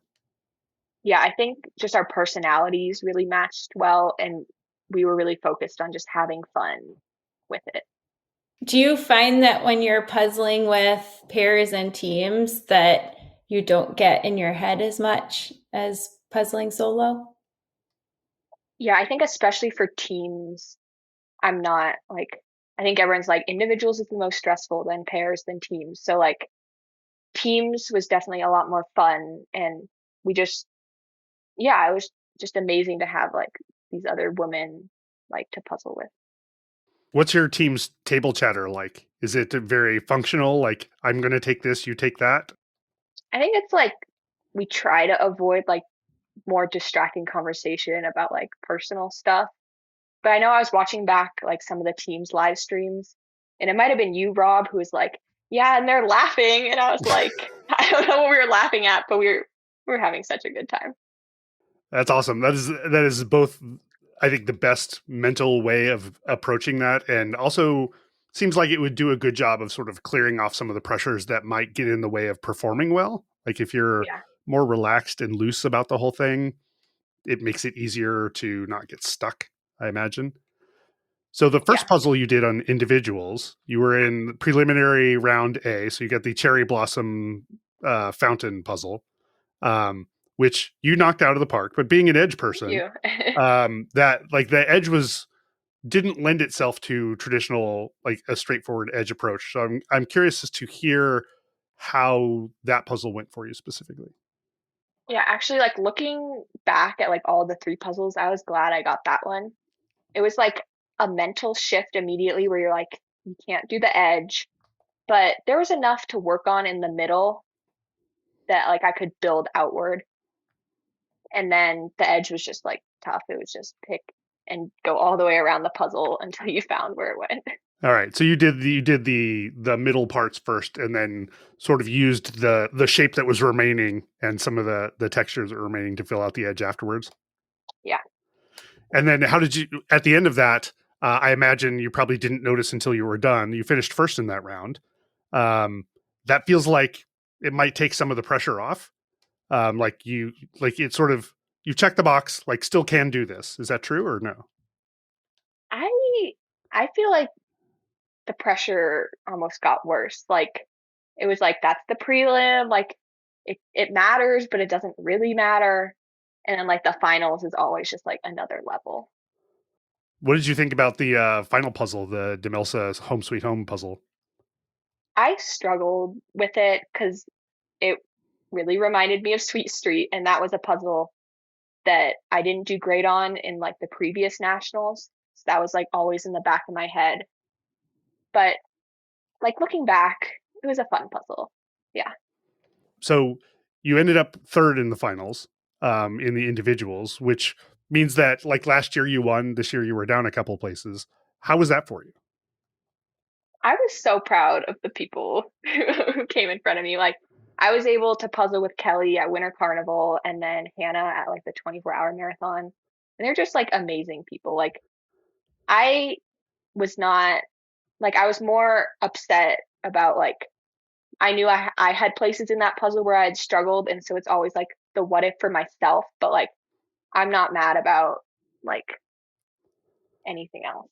So you have the classic jigsaw puzzler, competitive jigsaw puzzler problem of rooting for yourself and everybody else. Yeah. Yeah.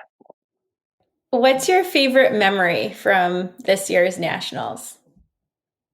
I would say jigsaw puzzle like memory was just the team's competition. Like the most amazing people. I keep saying that, but truly like we had so much fun. And then outside of the competition, like just being able to hang out with people who you aren't able to see that often, and just, yeah. Over the course of this last year, including through nationals, you've had some attention paid to you. And I get the sense, correct me if I'm wrong, that you're not necessarily an attention seeking sort of person. So how have you found like the process of like doing interviews and talking to people? Are you finding yourself more and more comfortable with it? Yeah, I think that last nationals, like I didn't expect to do really well, so like being thrown into like all of the attention was tough. But then like going into this nationals, like one person said like, "Wow, you're a lot more extroverted than you've been." So I think it's just like becoming more comfortable and like knowing more people at these events. What did you think actually, while I'm thinking about it, of the Jewel Jungle puzzle? I think it was a communal dislike, but also it was our puzzle. Like we can't deny that we made up a decent amount of time on that over other people. So we had a couple people who are more like pick and place, but it was hard to sort out like large chunks to Mm-hmm. complete. Did you have a particular role in that puzzle, or was it just all hands on deck for whatever you could figure out? I think it was just like looking through the pile and trying to see any like patterns, and then if you would see it, you could like go around and grab it. I know towards the end I was like, I'll take all the green. And so I spent like quite a bit of time just trying to like figure out where all the green pieces went. And then I have to thank Hannah for this, but she made us shape sort like earlier than I would want to because I'm not a big shape sorter, but I think that saved us a lot of time. Yeah, I'm hearing that a couple of times that folks took shape sorting on that particular puzzle, and it seemed really beneficial. Yeah. What about the fish puzzle in pairs? I think that was the competition where I had like the worst mental like battles. I kept getting distracted, but there were a few fish that had like different patterns, and then after that it was like more of a pick and place puzzle.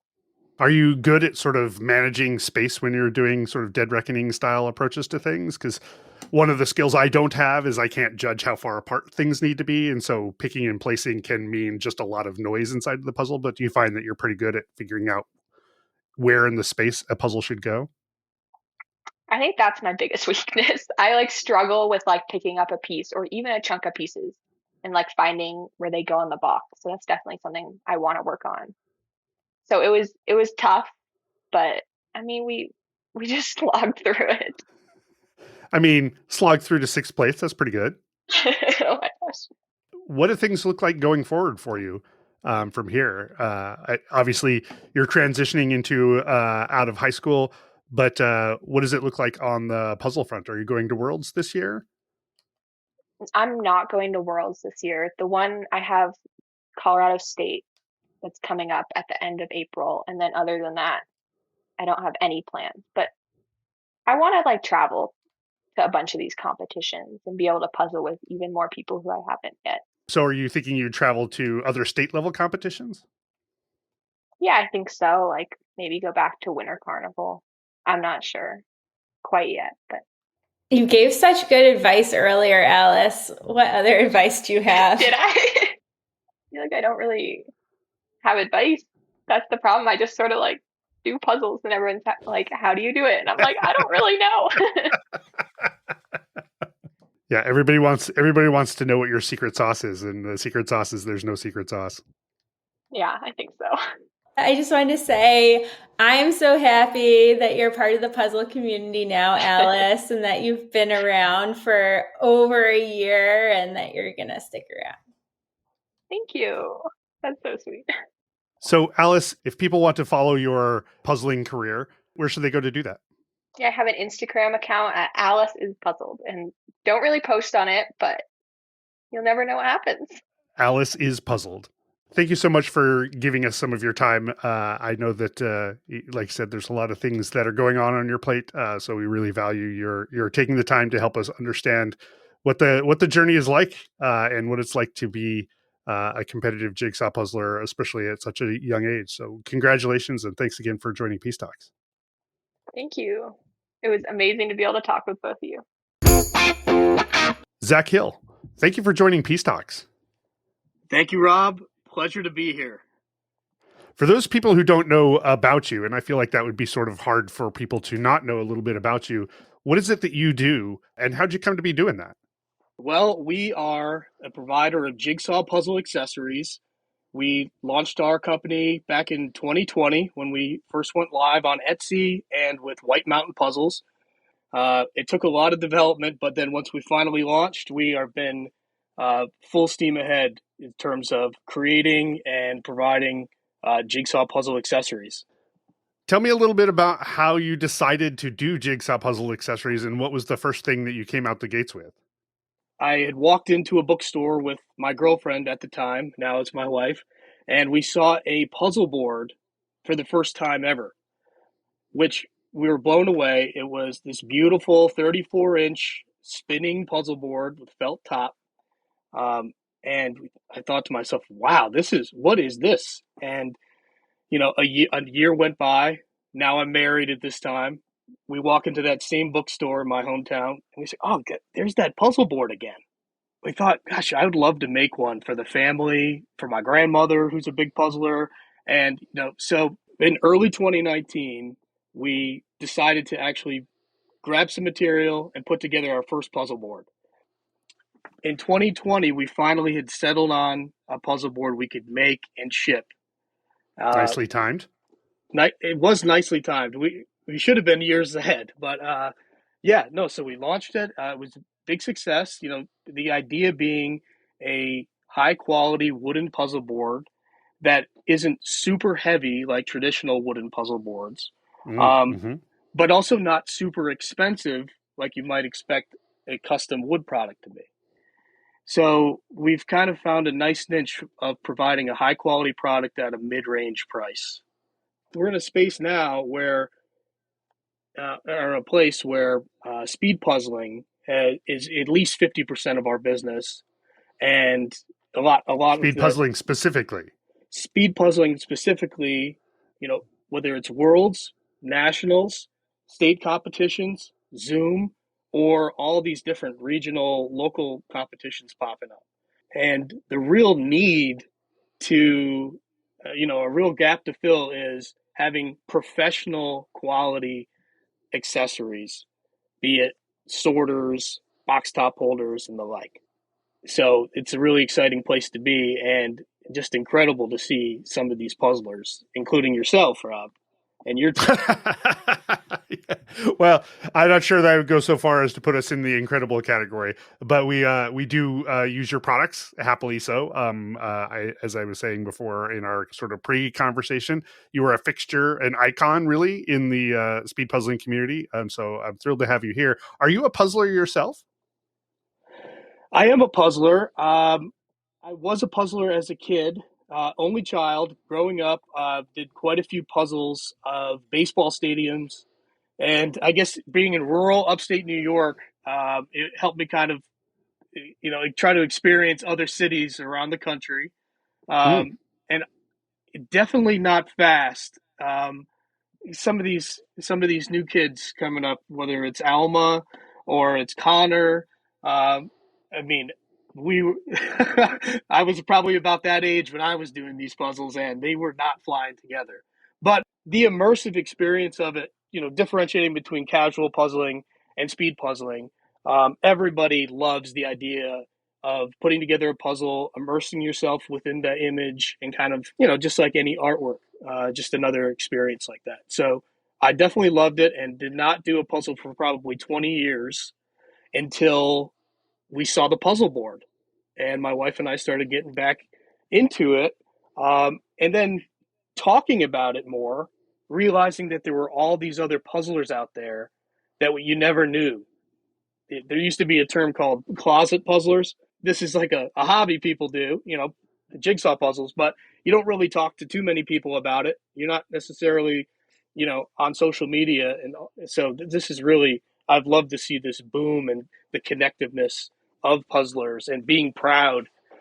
So, that's a lot of what we're trying to do too, is make you feel really good about the hobby that you have with offering a professional grade product. So you've been focused on end consumers for, I'm going to guess, almost the entire lifetime of your company. But recently you transitioned into providing support for the actual, like at nationals, you had dividers that you created specifically to provide support for the organization putting on the competition. How did you transition from a consumer-based product to exploring the idea of supporting the people who put on competitions? Well, we've been a long sponsor. Now, I think this is just This is my company that I've started. So the kind of brain that I have just somehow understands kind of the nature of what's going on here, and whether it's sponsorships or where people need to step up and provide certain, whether it's goods and services. So as this, we're a problem solver for our main line of work with my father is architectural millwork. So it's a lot. If somebody drawing up, a complicated woodworking scheme for whether it's interior or outdoors, and then us figuring out how to solve that problem and bring it to life. So the divider is a great example of a solution we've been trying to, that we've wanted to get to for years. Is that right? We've sponsored Winter Carnival, Worlds, Nationals from the beginning. It's just increasing the amount of sponsorship that we're, the amount of time that we're dedicating, because there's so much proven runway here. I'm just, as a quick pause, I'm just so impressed with everybody in this community, yourself, but the USA JPA, specifically for the things that they've come up with, or even Tammy's JPAR handicapping or ranking system. So I'm trying to play my part, which is come up with creative solutions, whether it's, box top holders, which means always getting feedback right away. I know that people have said with our traditional box top holder might need a faster way to place the box or to stop it from sliding. So these are the kind of changes that we've implemented. And the divider is something that's been talked about for years in these groups of, this is a problem, pieces transferring between players, and this is for solos and pairs, and someone needs to come up with a solution. So I realize we probably haven't outlined the actual problem for those people who don't. I don't know who those would be, who aren't rapturously involved in watching or contributing into jigsaw puzzle competitions. Would you outline the problem a little bit? Sure. So let's just use this 2025 Nationals as an example, where we provided dividers. So you have 3 tiers or 3 divisions or 3 types of tournaments at Nationals. You have solos, which is individual, pairs, 2 people, and teams, 4. So we have the same amount of tables. There was 100 tables in the room. So for a solo competition, you have 2 individual puzzlers competing individually at the same table.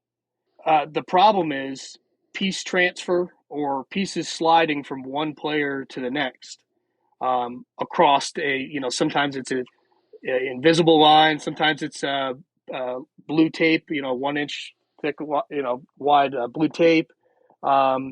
Really haven't seen much other than that. So that's not going to prevent a piece from your side going to the other side. And what a catastrophe. I mean, how do you solve that quickly? I mean, that could be very challenging, especially when you're talking, this is speed puzzling. There's a 10-second penalty for a missing piece. So you can't have this. You can't have it at all. So that's the issue overall. We experienced this at Carnival recently, where my pairs partner was doing individuals, and unclear as to how it exactly happened, but the person that she was table mates with ended up with a lot of her pieces in my partner's side. And, we don't know how that happened, but because there was no barrier there, it disadvantaged the person who was sharing the table with my pairs partner, because that person now didn't know where those pieces were and wasn't able to finish on time, incurred penalties. Fortunately, it all worked out just fine. But we viscerally lived that experience of, the pieces being transferred across the table. But I'm curious, Zach, how did you get involved in trying to solve this problem? Well, talk to USA JPA, specifically Becca Taylor. Talking to Becca, we're friends anyway, so we're talking about other things or puzzle boards or puzzles. But I mentioned, do you have anything for a divider? And she said, we've been talking about this in our meetings, trying to come up with something. So they had come up with a solution. So I was kind of a back burner just in case that doesn't work. We weren't really sure what the tables were going to look like. So it was hard to design something. We knew it wasn't just a fold out, but we didn't know if there would be a seam down the middle. When they got there, Becca said they were having some trouble with the solution that they had, somewhat of a thick foam tape. Instead of blue tape, it has some substance to it. So thinking that you might be able to just put that down and take it off, just so we all are on the same page. This is something that doesn't just go on once.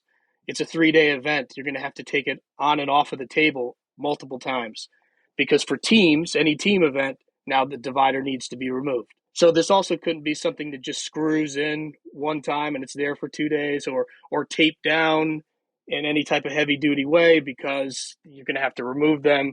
If William, the head judge, was here, he would, he could attest to the fact that we made something that was easy to take on and off. How much time did you have to pull this all together? I think it was 2 days. We were planning on driving down Thursday night or Friday morning. Now, we're in upstate New York. The competition was in Washington, D.C., so about 6.5 hours. So, 2 days before we started, we had to come up with an idea and have it ready to bring down Thursday night, which was really fun, exciting, but nerve-wracking to see if they worked. So I was able to give them to Becca and Allie and William that night. After we had to basically sneak them in to the event. I didn't have my badge yet, and you can't even, if you don't have an exhibitor badge, then you're not in. And 8:00, nobody's allowed in except for JPA board members. So we pulled around back. We were able to work it out where we got the dividers in, all 100 of them. We made a couple extra, but 100 ready to go, and figured it out that night. They knew they were really confident that they were going to work. So that was really exciting. So tell me what the design was for this. Like, what was your solution for this? Because it seems like it could be complicated or simple. You had some ideas, I'm guessing, kind of running around in your head. How did you choose what the final solution would look like? The design was use something that's completely flat. So not even just a regular piece of wood. We used a piece of MDF, sealed MDF, which is medium density fiberboard. And the whole idea behind that, it's the pressed, composite of basically sawdust. It's a very common product. But the idea is that it remains flat and will not warp. So, so once we knew that the tables were flat themselves, we knew that we could use something like this. My concern was you can't just use any piece of wood or anything that might bow in the middle. Because if it's more than a 16th inch gap, now you're going to have pieces getting lost under it. Which seems like a big risk, right? Like, it seems like you could go from a tape, which is sort of a passive risk, right? The passive risk is that a player might accidentally move something over, into something that becomes more of an active risk where you're losing a piece under. How wide is that divider? It's wide enough to hide a piece, right? If a piece got underneath it. We went with 1 inch thick width and a 3/4 inch height, thinking that is substantial enough to where it's a clear barrier, but not too wide to where it's actually like taking up too much, no more than the tape would have.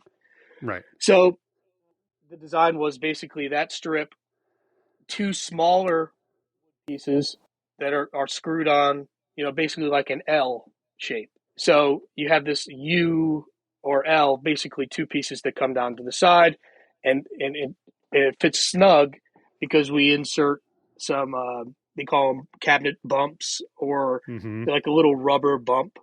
So that rubber is just right. So if we made them exactly the right size, that rubber bump would allow it to sit on there snug without having to actually attach to the table itself. Right. So it's sort of pressing in from the sides, sort of like a clamp of some sort. You have this flat piece of wood that sits across the table, and these 2 other pieces of wood that press against the sides with a little bit of rubber. So there's some give, they hold real tight. And so you were putting this together on Monday? Wednesday. We were thinking about it for weeks, but really it was Wednesday. We were putting them together and figuring out what the size is going to be. And it worked out. So we got them down there and it worked. But now, it's about coming up with the next generation. Yeah, I was gonna say you had one on Wednesday. So did you just fire off 100, 102, something like that of them sort of in the dark, hoping that if one worked, they would all be ready to go, or did you literally send a prototype down there of one and be like, nope, works, let's make a whole bunch of them? Like, how did that actually work? There was no time for that, so we really just had to go for it, and we figured at the end of the day they could use blue tape if they absolutely had to. I mean, no different than any other tournament. So the fact it worked out so great, started getting requests from all over the world for different tournaments. Whether it's nobody's reached out to me from Worlds just yet, but Val Coit did a nice plug on the live stream to see if she can make that happen. But the Dutch JPA, different states like Chicago, they're interested. I know Jonathan was like, "Hey, this is great. We should really try to." Yeah. So just in general, I would love to keep going with this divider idea. See if we can't come up with something maybe that's adjustable. Also, we can make them look a lot nicer. This was something that last minute. Wait, you didn't make them look nice in the I don't know, 4 hours you had to make? How long once you were decided that you were going to do this and you made again 100 and a couple of these things, what was the amount of time it took you from when you started to when you were done? That would be good if I calculated those sort of things. But I imagine we're not talking. Well, I'm more thinking about what was your sort of a ticking time clock going on here, right? This is a great episode of TV where Zach has got a problem that he's got to solve starting on Wednesday. The tournament starts on Friday. We're doing some sort of montage of you putting pieces together of the parts. But I imagine that could, I'm not a woodworker myself. How long does it take you to put together 100 of those things? Well, we had all the pieces cut on Wednesday, the strips, and then Thursday morning had to assemble them. So coming up with a way to assemble them and kind of take off any sharp edges was really difficult.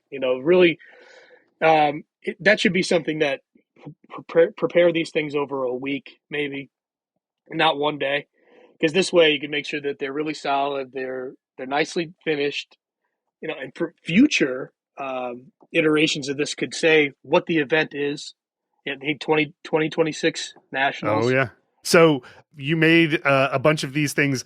As near as I can tell, they were an unmitigated success. I heard 0 problems with them, which I have to admit I was surprised about because there's stuff that could go wrong, especially in the last minute kind of nature of this all coming together. Were you surprised?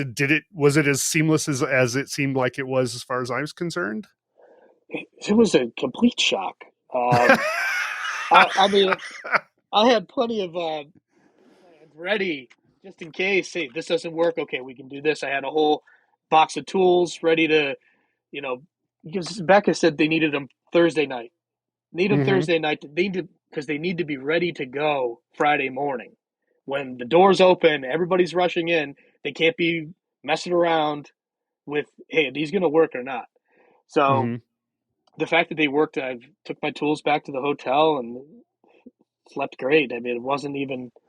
Now, by the end of the weekend, I got plenty of feedback, and the main feedback, I mean, every piece of feedback I got was positive. The Reuter sisters mentioned, and Alice Rowe mentioned that it actually felt like it expanded their puzzling space. Absolutely. I was going to mention that. For our experience, it was the same way because you had a very well-defined lip that you could butt things up against, and you knew you weren't in somebody else's way. And so you could take your Zatco puzzle lid holder and put it right snug up against the Zatco divider.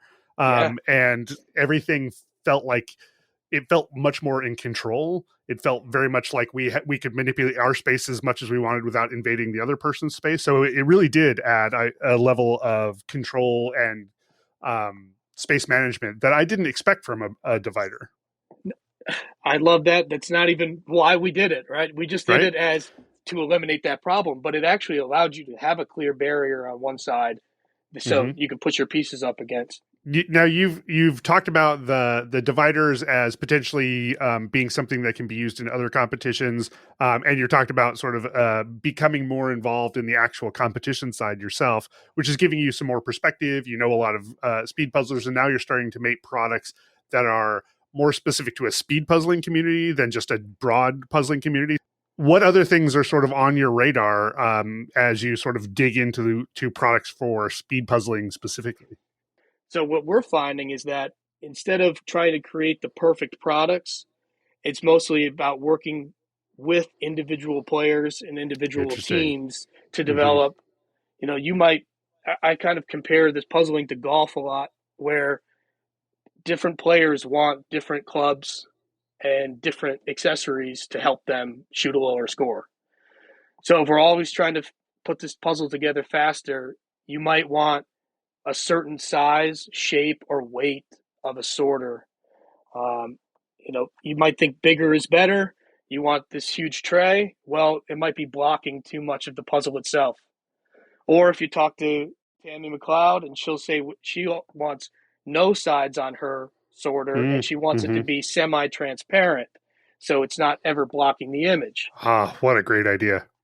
Another great idea, I'm trying to convert her to adding a couple sides, you know, maybe 2 or 3. You know, Yvonne, as we all know, and she's talked about maybe adding 2 sides to a tray. So it really comes down to, as far as Zacho's role here, is to keep trying to take feedback and put together products. I mean, this 3-sided speed sorter, now we have 3 different types of them, not to mention size and shape.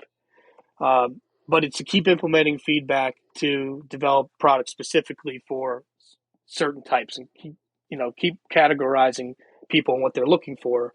And depending on the tournament that you're going into, teams, whatever it is, and try to be as custom as possible. That's great. So you're really looking to expand by working really deeply with individual members of the community and seeing like how you can scratch their itches. Because one of the things that I always say about competitive speed puzzling is one of the things that makes it great is there's a lot of different angles for a person to become competitive. Like you can be really fast in terms of your hands. You can be really good at discriminating colors or working through like what pieces, you know, what is on a piece and how it relates to the bigger picture. There's lots of capabilities that people have, and there are specific strategies that play into a person's capabilities. And what I'm hearing you say is that there's a set of tools that can be specific to each individual's capabilities, each team's requirements, that can help that. Like, it's not necessarily a one size fits all, but here's a bunch of options for a person, a pair, or a team who have differing needs to accelerate their capabilities. Absolutely. And so let me just run through quickly without doing too much product pitching, but just so you get an idea of like where our minds are in terms of this. So we have a 3D printed, the only product we don't make handmade is a 3D printed 3-sided sorter, and it's relatively small. And this came about because of Andrea Pang wanting she likes something a small sorter. She wanted super small. It's a 7x7-inch tray, 3-sided. Is really come to know this style is an EST, or the emotional support tray. Yes, that's right. So we've actually gone ahead and called that whole lineup of sorters the EST, the Zacho EST, to differentiate. That's amazing. I love that. So if you know, you know. But what's great about that too is the type of material. It's very, break resistant, and unlike sometimes handmade wooden products can be a little bit more fragile. This is great for traveling. So a small tray. One thing with these tournaments is you're traveling all over the country, maybe even the world, which is so that's a consideration is how much space it's taking up, how easy it is to pack. So that's something we're thinking about too. How can I have a good, some type of carry case or something that goes in your backpack, something that's you pull out, just like you would have, like again with golf, you have a golf bag, right? You don't just carry all your clubs on your shoulder. So Yeah. I was thinking, now you got me thinking about like professional chefs when they roll up with their knife pack, you know, and they unroll all of their knives. Like I'm envisioning like the Zatco Pro Kit. You know, it's got like, you know, I don't know if it's an over the shoulder bag, but it's got slots for everything, and it's got highly specialized capabilities, like products inside of that. Yeah. I love this so much. And you know, the Betches, Sarah and the group, you know, they use Dawn's trays are all colors. So I think it's orange and red. So there could be something to that too. Whatever the contrast in color is, you know, maybe you're afraid of a sky, you know, sky Right. image coming up, or water, and you want like maybe an orange. If there's, I don't know if there's any scientific data to that, but that's something we've thought about too. Is offering an orange tray, which is the opposite on the color wheel, to blue. I love all these ideas. I was telling somebody just the other day that I feel like the state of jigsaw puzzling today may be very different from the state of jigsaw puzzling in 5 to 10 years, just because we will have had all this time to iterate both on components and products and things like that, but also strategies and approaches and things like that. So it's really exciting to hear your take on how this is all evolving to make everybody as fast as they can be. You had mentioned that dividers was one of a set of problems in the putting on a competition space that could be solved. Are there other things that are in your head about problems on the creating a competition side that are needing to be solved from your perspective? Two things that just spring right up. One is the box top holder, which a couple years ago, not everybody really understood the idea of it. I'm sure plenty of puzzlers did. A lot of puzzle companies used to offer a paper version, and some still do within their puzzles. But having something that's really tournament ready. So that's a big focus for us now, is to implement some of the critical feedback. Now, people love our box top holder, and we personalize them and really make it your own. That's been, you know, very popular and well received. But we have a few, and this kind of goes for our competition as well, is three things. One is, how quickly can you place the box in the holder itself? Yeah. Okay. And how well does it hold? Does it jiggle around? Does it slide around on the table? So I'll just kind of tease that to say we're going to be offering some different box top holders that are really geared towards tournament. The other thing is size. Some of the other companies, including us, have increased the size of our box top holder just for stability purposes. But the more size that you add, the less space you have on the table. So, and you're never guaranteed having a chair to lean up against, or having some type of stand off of the table where the box is. So you really have to have a solid box top holder that you can rely on. It's not too big, not too small. You know, it's kind of a Goldilocks situation. So we have some things coming out. I hope we can get more feedback and keep improving. But that's definitely a problem we're looking to solve, is some of these gigantic box top holders. One more thing with box top holders is this kind of this idea of the poster instead of the box where the image is. Now, evidently, and this is what I hear from the puzzle companies, is that if you make a poster just from a piece of paper or cardstock, whatever it is, you can more accurately represent the color of the puzzle. Interesting.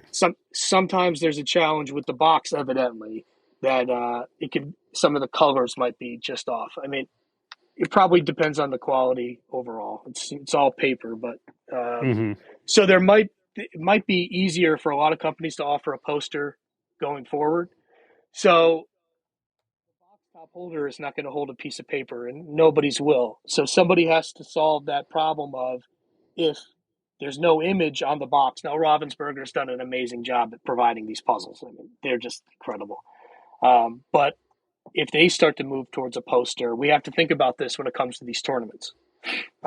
So we're trying to develop something kind of based on what we've been hearing, what's needed to come up with a poster holder.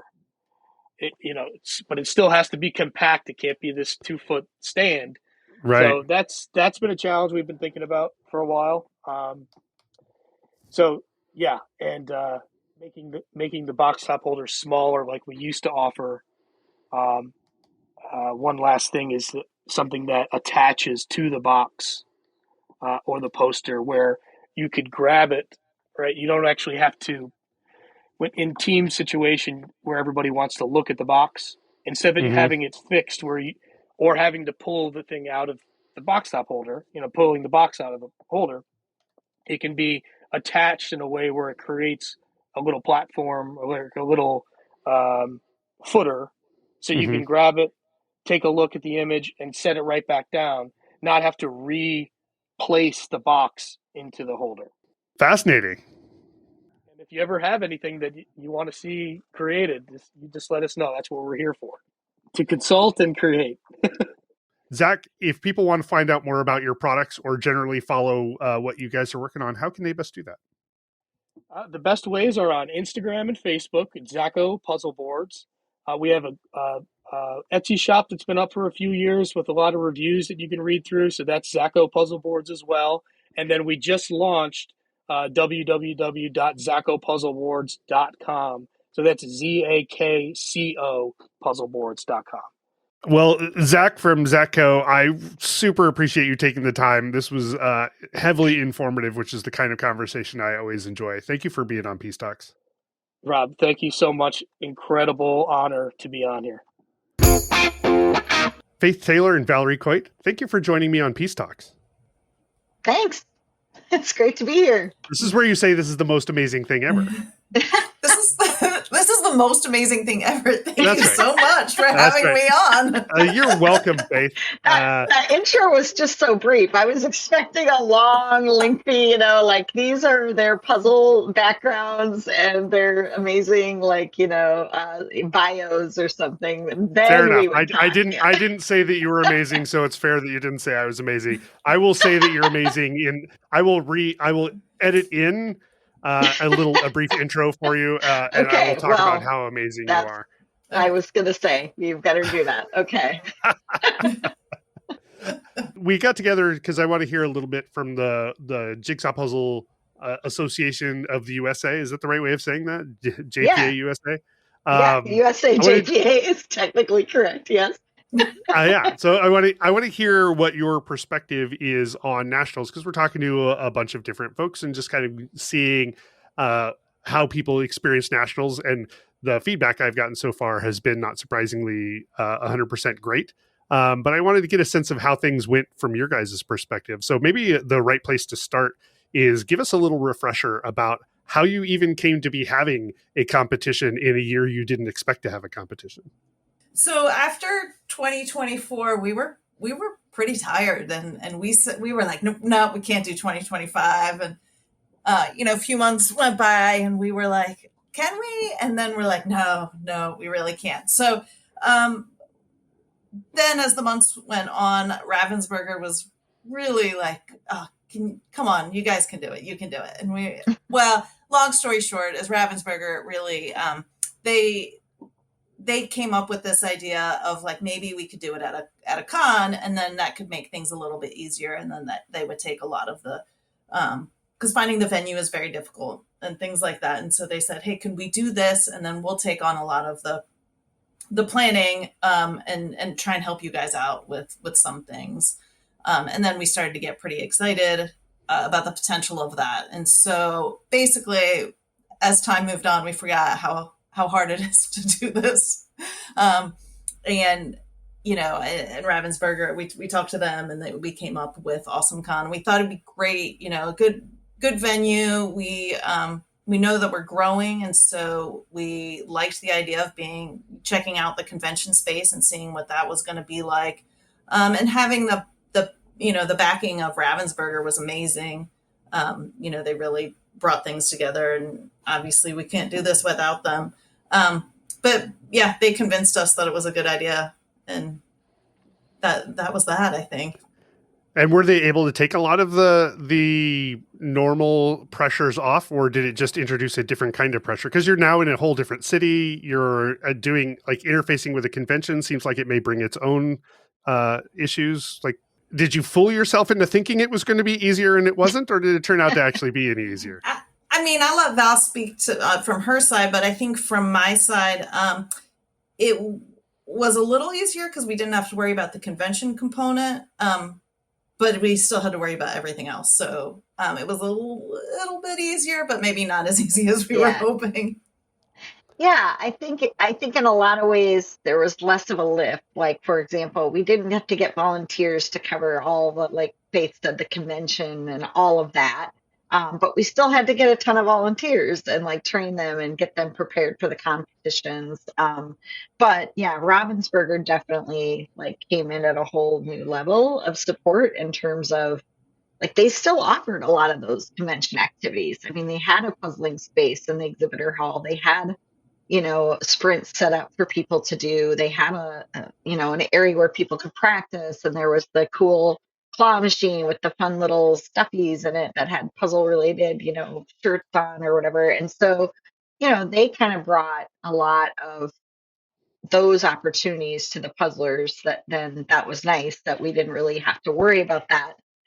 But, doubling, tripling the size of the competition meant that there was a lot of additional planning that happened on our part. So I think it definitely wasn't as big a lift as it is to normally do when we're working with maybe 30 or 40 sponsors and all these different puzzle organizations. We're only working with Ravensburger. They're taking on a lot of the, extra type of activities. But because we grew so much from, 50 tables to 100 tables and more preliminary rounds. And so there were still aspects that required a lot of new kind of planning and thinking. And yeah, so it was still a big job. We're all volunteers. We're all people that have day jobs for the most part. I mean, Heather's a stay-at-home mom, which is a big job in itself as well. Heather So Bueller. yeah, so we're all kind of doing this in our what little free time we have. So it's definitely something that we took on with a bit of like, is this what? Should we be doing this? I don't know, maybe. But I think in the end, we were glad we did it. Were there challenges in scaling up the number of people? Because in some ways it feels like you're just doing the same thing with a few more people. But on the other hand, sometimes quantity brings its own complications. So we were worried about that, right? And especially having been at Worlds last year that also scaled up, we see the effects of the growing pains, right? And so I think I was kind of nervous going into this, knowing that we've doubled in size. I mean, you have 100 tables to manage, which is really, you have to have enough volunteers. People are finishing at the same time. And so, what are the things that, that we wanted to make sure that we had in place, because of that scale up. So one was more volunteers on the floor. The space was obviously like more space was great. So I mean, more emails, more traffic to kind of deal with, but we got more board members. So that was really amazing, honestly. We're a really wonderful team. And I think adding Becca and Heather this year has just been wonderful. We're sad that Tammy has left us. It was great to see her, but having the 2 extra members have been great. So everyone was able to kind of hop right in. And when one of us is busy with our day jobs, someone else can be carrying a heavier load. So it worked out really nicely. And I think that really helped with the growth. And super excited about next year because, I think ready to tackle the even more growth, not too much more, but a little bit more growth, and then have that convention side of things tacked on. I think weirdly, like while this was like kind of easier, and I say that with air quotes, because of having all those other parts to it, we're more excited to do the thing that is kind of more all encompassing. So like while we were planning, we prefer to do the hard thing. Yeah, I mean, because it really takes like 14 months to plan. And that's why at the end of 2024, we were like, we haven't even started thinking about 2025. And now, that's a year away potentially. And that's not really enough time. Like we've been looking for venues for months already. for 2026 and have just like now, narrowed it down and kind of are almost ready to like announce a date and everything. But yeah, it takes a long time to book venues and get things planned that far out. So, what I would say going into the 2025 event, we were like more excited about 2026 and like making that announcement. And and like Faith and Allie were looking at venues like the weekend before, and we were all like a flutter with like, ooh, and like talking about that. And so weirdly, we're more excited for the thing that's going to be way more work. I don't know why.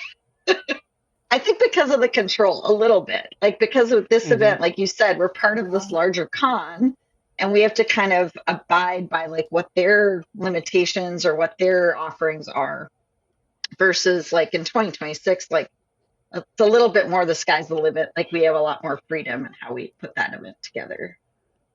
Do you have a sense of how 2026 is going to look different from maybe 2024 from your perspective? Yes. And there's probably so much I can't say. Oh, well, let's hear it all like then. Literally the little hamsters running furiously in my brain going, what can we say and what can we not say? I mean, I think we can say that we do plan to add maybe another individual heat. We don't want to grow too big because then, I mean, we want to keep it at 3 days. I keep trying to push for like a Thursday night and everyone else on the board says no. But why can't we do Thursday? We have so many ideas, but we do get limited in terms of time and how many competitions we can run. So scheduling. Yeah, I will say like another thing we are excited about though is that the venue that we're looking at is going to have enough space that we could potentially run like prelims simultaneously and things like that, which would be lovely for us to have more room in the day so that we can have more like fun things, like we would love it if in the evenings we're not competing. It's just fun stuff. It's, puzzle chess tournaments or a speed relay or just like, where people have more time to socialize and hang out and not feel the pressures of competing like all day long. So I think that's something we're looking at. I don't know, we haven't like finalized anything by any means, but I think that would be an exciting opportunity for the next one. I do feel like if you are going to be running a simultaneous like prelims, you've doubled the amount of volunteers you're going to need. You've doubled the amount of pretty much everything that's going on.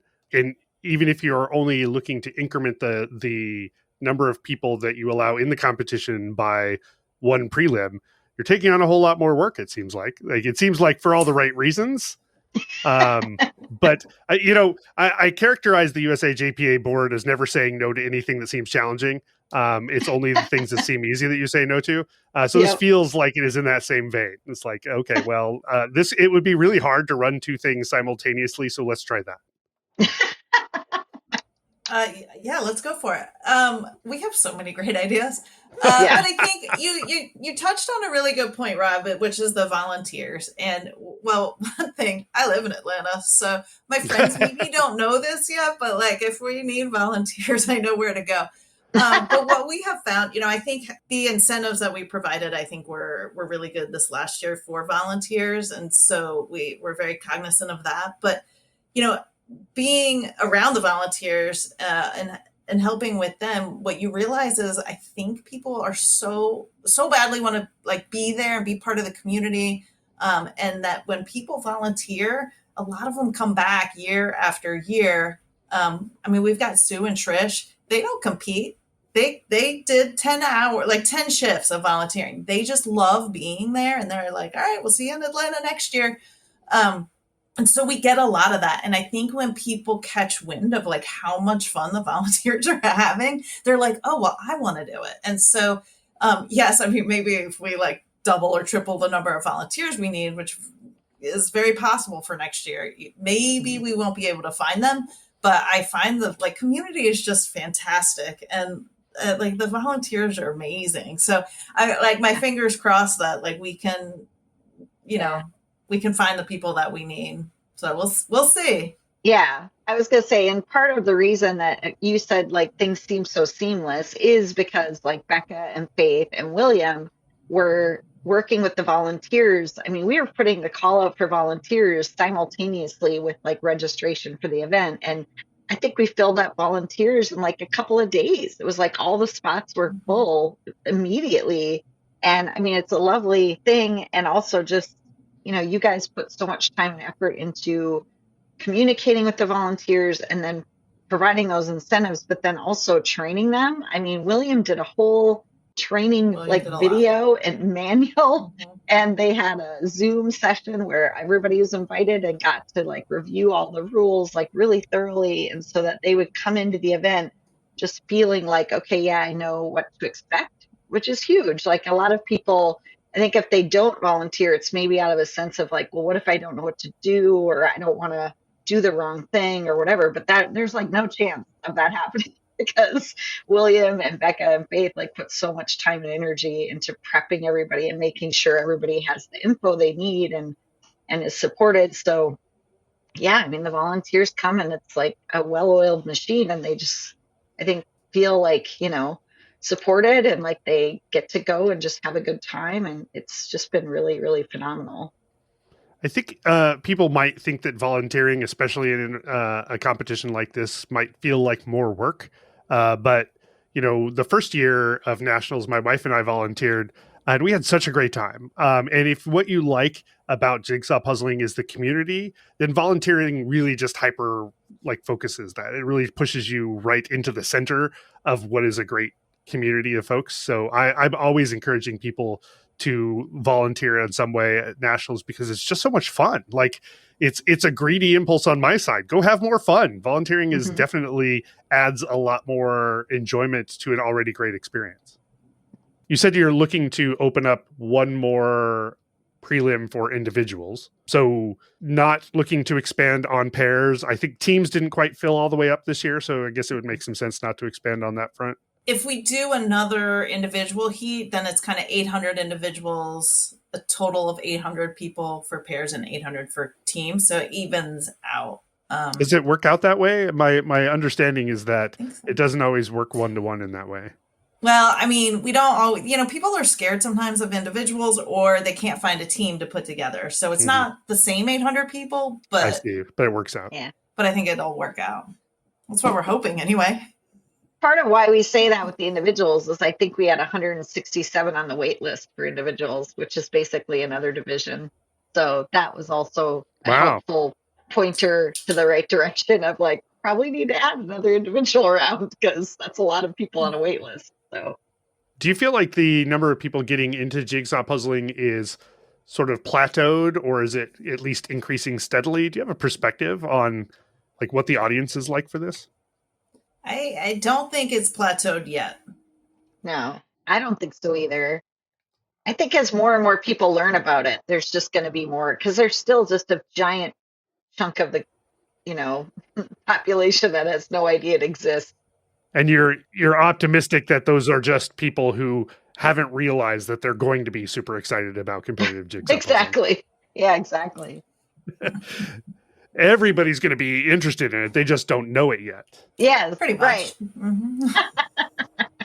Well, but I mean, we see the community grow every year, I mean, because of things that are going on, like with Sarah Does Puzzling, like there were people, Sarah Does Puzzles, there were people that came from Minnesota who had gone to like her bar contest, so the more things there are just out in the world, the more people get exposed to it and then go, oh, this is fun and this is a cool thing we can do. And I mean, as far as a sport, if you want to enter into a sport that's not like a huge financial commitment, maybe not even a huge time commitment. I mean, unless you're like going to get really serious about training, like this is a pretty easy entry, like gateway for people, I feel like, right?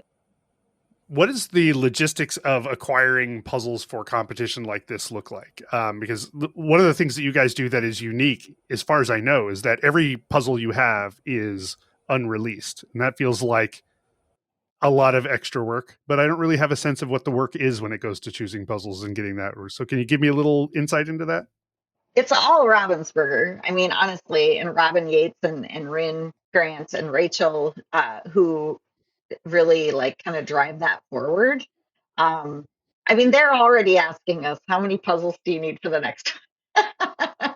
So that's why we're like, we got to have a venue. Because they need about 11 months, I think, to like get stuff on the schedule.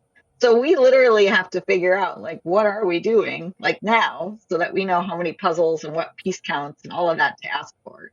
You know, they're all there too, right? Ravensburger, I feel like, is very much behind the scenes, but I don't know if people know that, you know, everyone that we're dealing with, you know, on a regular basis, that's helping pick the puzzles, they're all at nationals. And, you know, I feel like they're a little tense to like when the puzzles are revealed, because they're like, oh, did we pick right? You know, I hope it's okay. Puzzle. Yeah. And they hear the groan and they're like, oh no, you know, so, but I definitely had some conversations with Ravensburger about next year, you know, like what can we change? And, you know, I know that, yeah, the people there that are working on it are, you know, definitely already thinking about it.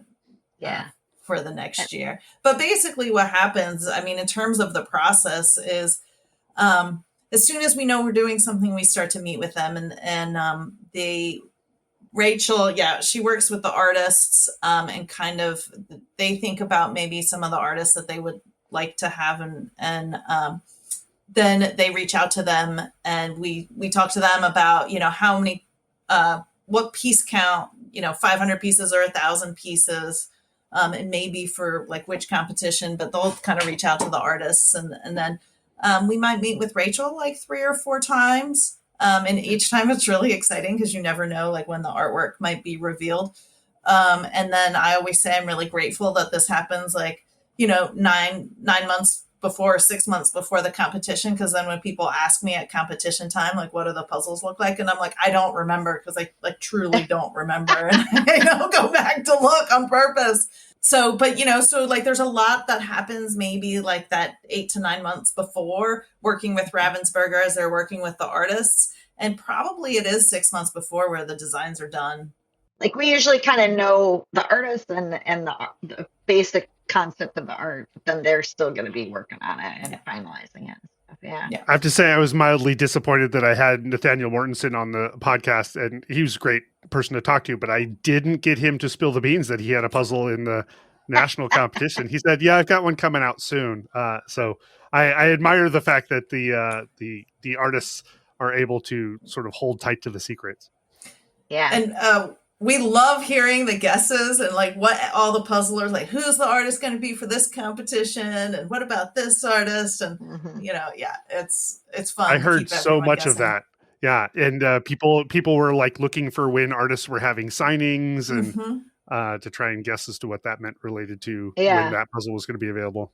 I don't know what this says about me, but I have heard, you know, wind because people I don't think say much to us or maybe the Ravensburger team. I've just heard out in the ether that people were like, these were hard puzzles, or there was a lot that were too hard, or there was a lot of people that didn't finish, or there were, you know, why did they give us these horrible puzzles? And I love it. I'm just sort of like, like, hey, you have to do a hard one. You know, like, I love it. I kind of like throwing in some doozies. Like we saw Bejeweled Jungle or whatever, Jeweled Jungle. And we all were like, oh, God. And then we were just like, like, like I was taking some sort of sinister delight in being like, yeah, let's give them that. That sounds great. Like, because I want it to be a challenge. I feel like, yeah, it's the national championship. And I get it. Like, you want to be friendly to people who are newer to the community. And like, maybe this isn't going to be something that they can finish. And I get that. But I also just think that the memorable things that you experience come with a little bit of struggle. And so in some weird way, I feel like people are going to remember those puzzles. Like they're going to be like, oh God, like remember that fish one in the fuchsia? Yeah, you made the puzzles hard, which sounds like a choice, and reduce the time for some of the competition as well. Yeah. That's more sadism on your side? No. I mean, we really don't sit and go, yeah, let's get them a hard one. I mean, it's sort of like they show us options I got to tell you, there are times that we mix things. Like they do show us options that we're just like, no, no, no, no. Like that's too mean. Like that's not gonna go over. Like Mhm. I feel like there's a happy medium that you kind of need to search for. But I mean, they're not giving us unlimited options. They don't have like hundreds of artists. They have like, 15 or 20 that they're kind of sifting through and going, okay, what do you think? So yeah, we have to sometimes weigh like this one versus that one. And But your perspective is that this is a national competition, and so the level of difficulty, even in the prelims, can be a little higher than like a state level competition. yeah, I think so. Yes. And we reduced the time too. We struggle with this every time, but we reduce the time for some of the competitions. One, because it's the national championship. Two, schedule.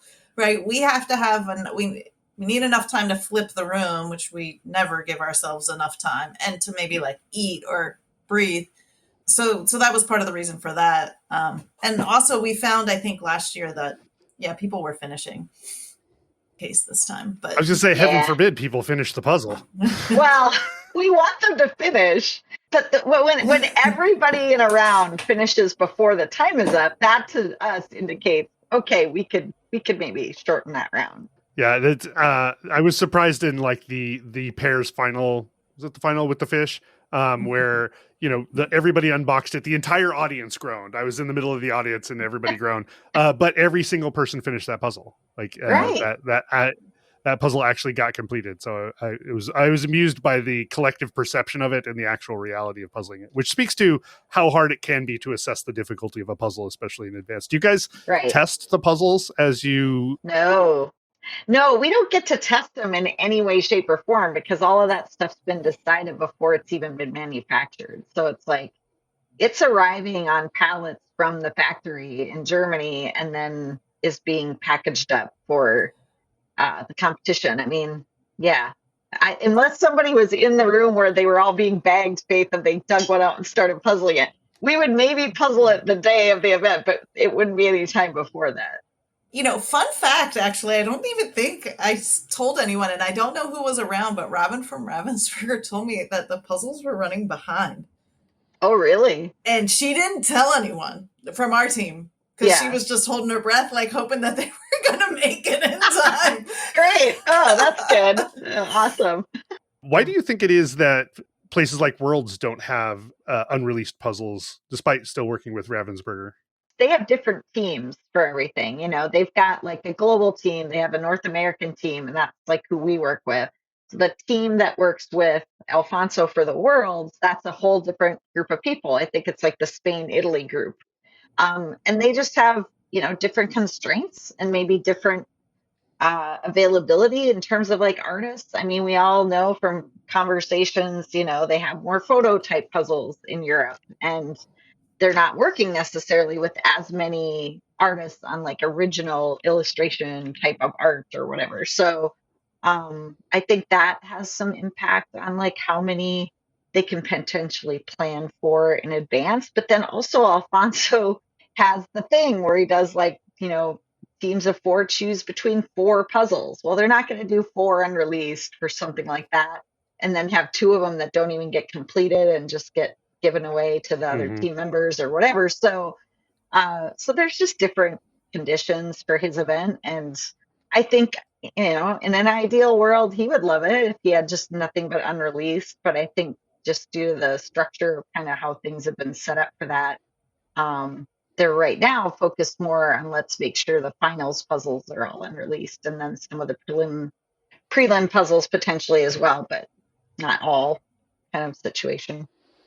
I'm curious as to your perspective. I'm a fan of unreleased puzzles. I like that sort of surprise moment, and then everybody's got to react to it in unison.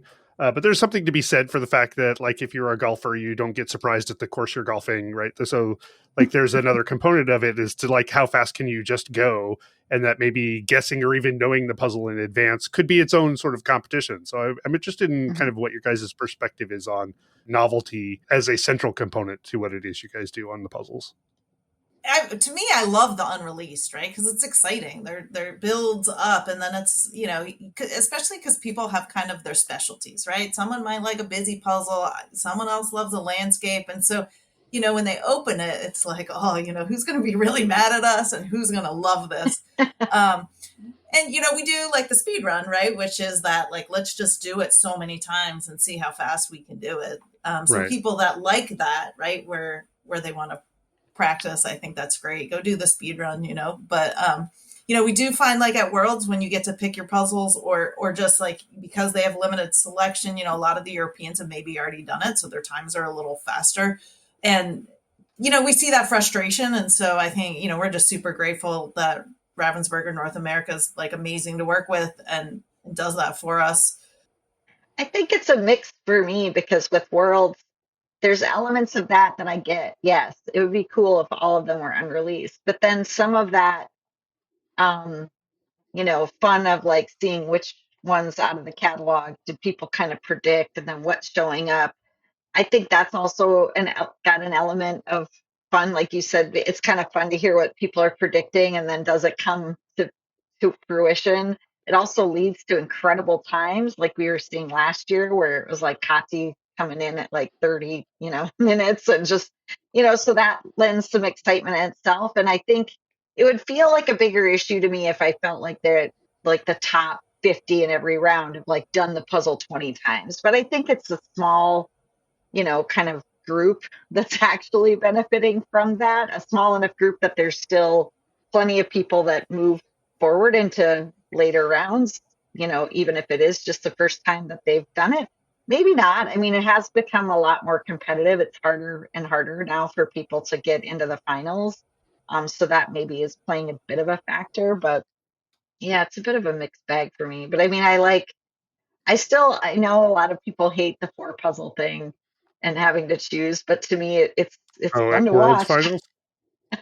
Yeah, like for the teams at Worlds and getting to Mhm. choose, like, I think that's like a fun element. I remember when Alfonso first recommended it, and everybody was like, "Are you nuts? Like, that's terrible. Like, they're not even doing the same puzzles. How is that fair?" And then now I'm like, "Oh, I love this. I love seeing which ones people pick, and if they made a bad decision, and, like, Right. debating which ones are going to be faster." I mean, it adds to the excitement to me.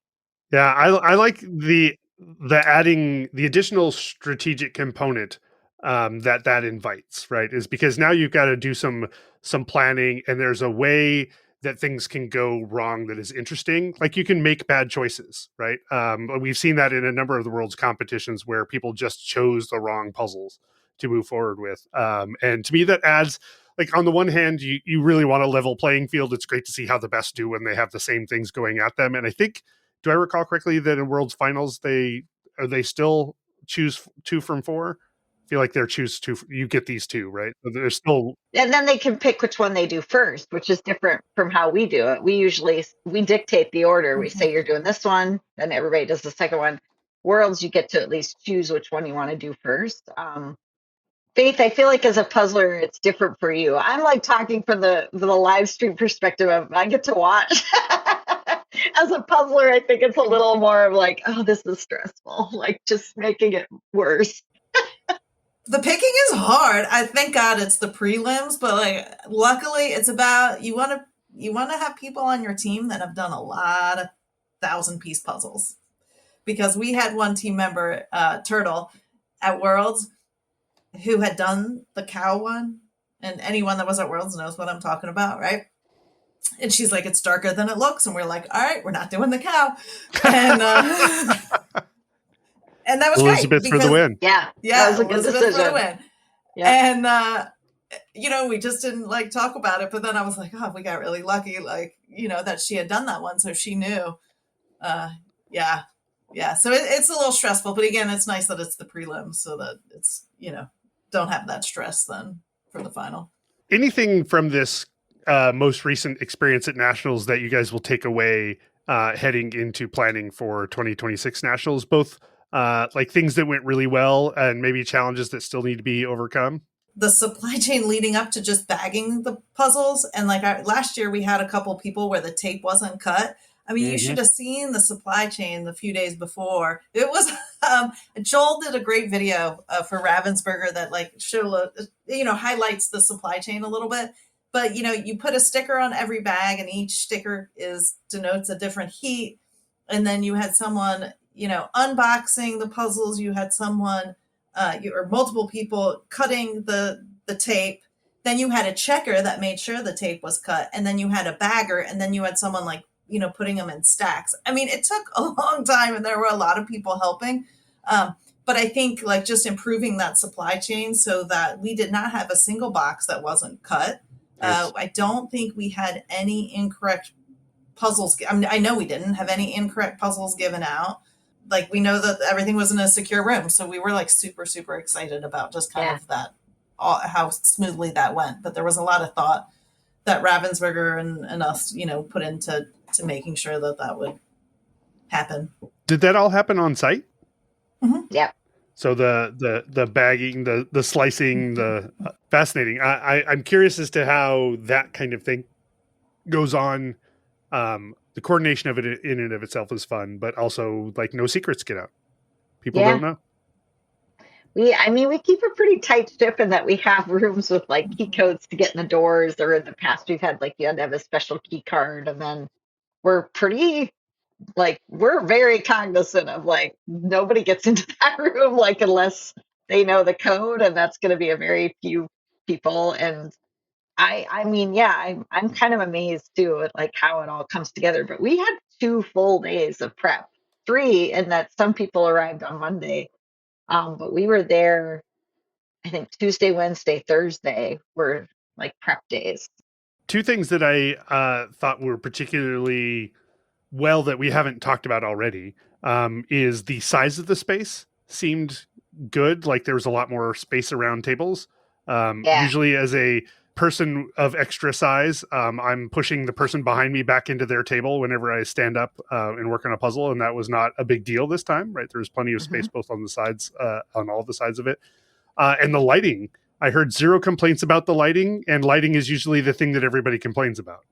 I think we lucked out maybe on the lighting. I want to say, but I think like the space, like I want to give credit to Allie on that because she just is like, this is what we need. And the number of times that she's adjusting that map with facilities people and just having, because you have to figure out like, where are outlets, where are things going to go in terms of just the live stream and everything else. And it was a lot of work. And Allie, she loves doing it, which is great for all of us because she kind of just got that expertise now and puts that together. But it was wonderful. I mean, I think the days are gone when we're going to be in a hotel ballroom, just like really trying to cram as much as we can into a 8,000 square foot space. Like convention centers, here we come. I mean, I'm looking forward to stadiums.